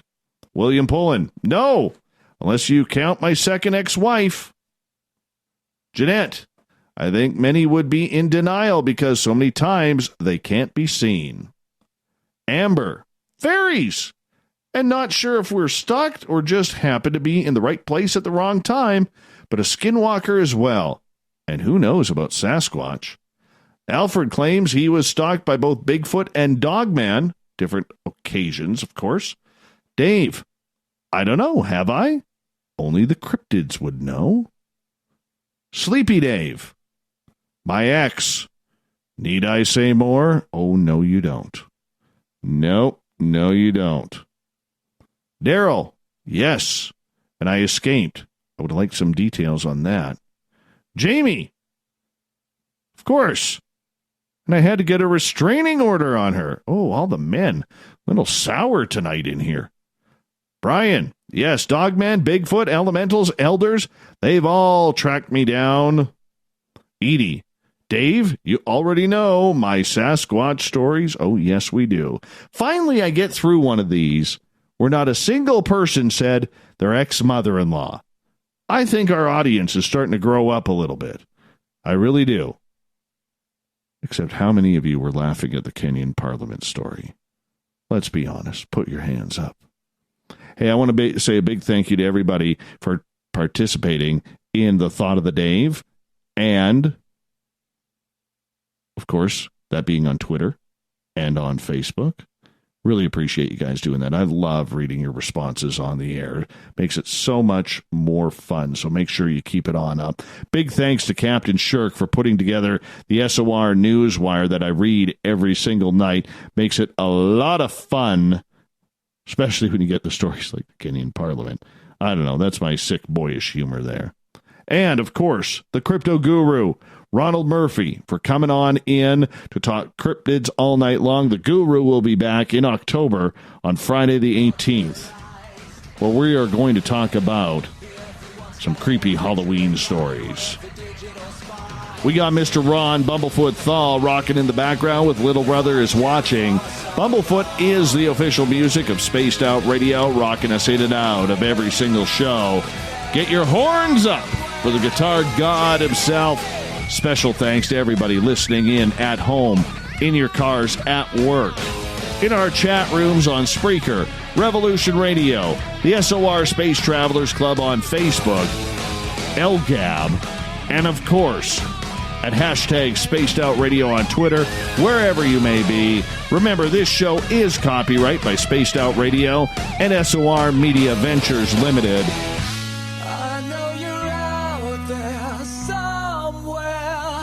And a big thanks to each and every one of you for tuning us in, sharing your evening with us. Because together, my friends, say it with me, we own the night. Mr. Bumblefoot, we need a favor. We need you to take us home.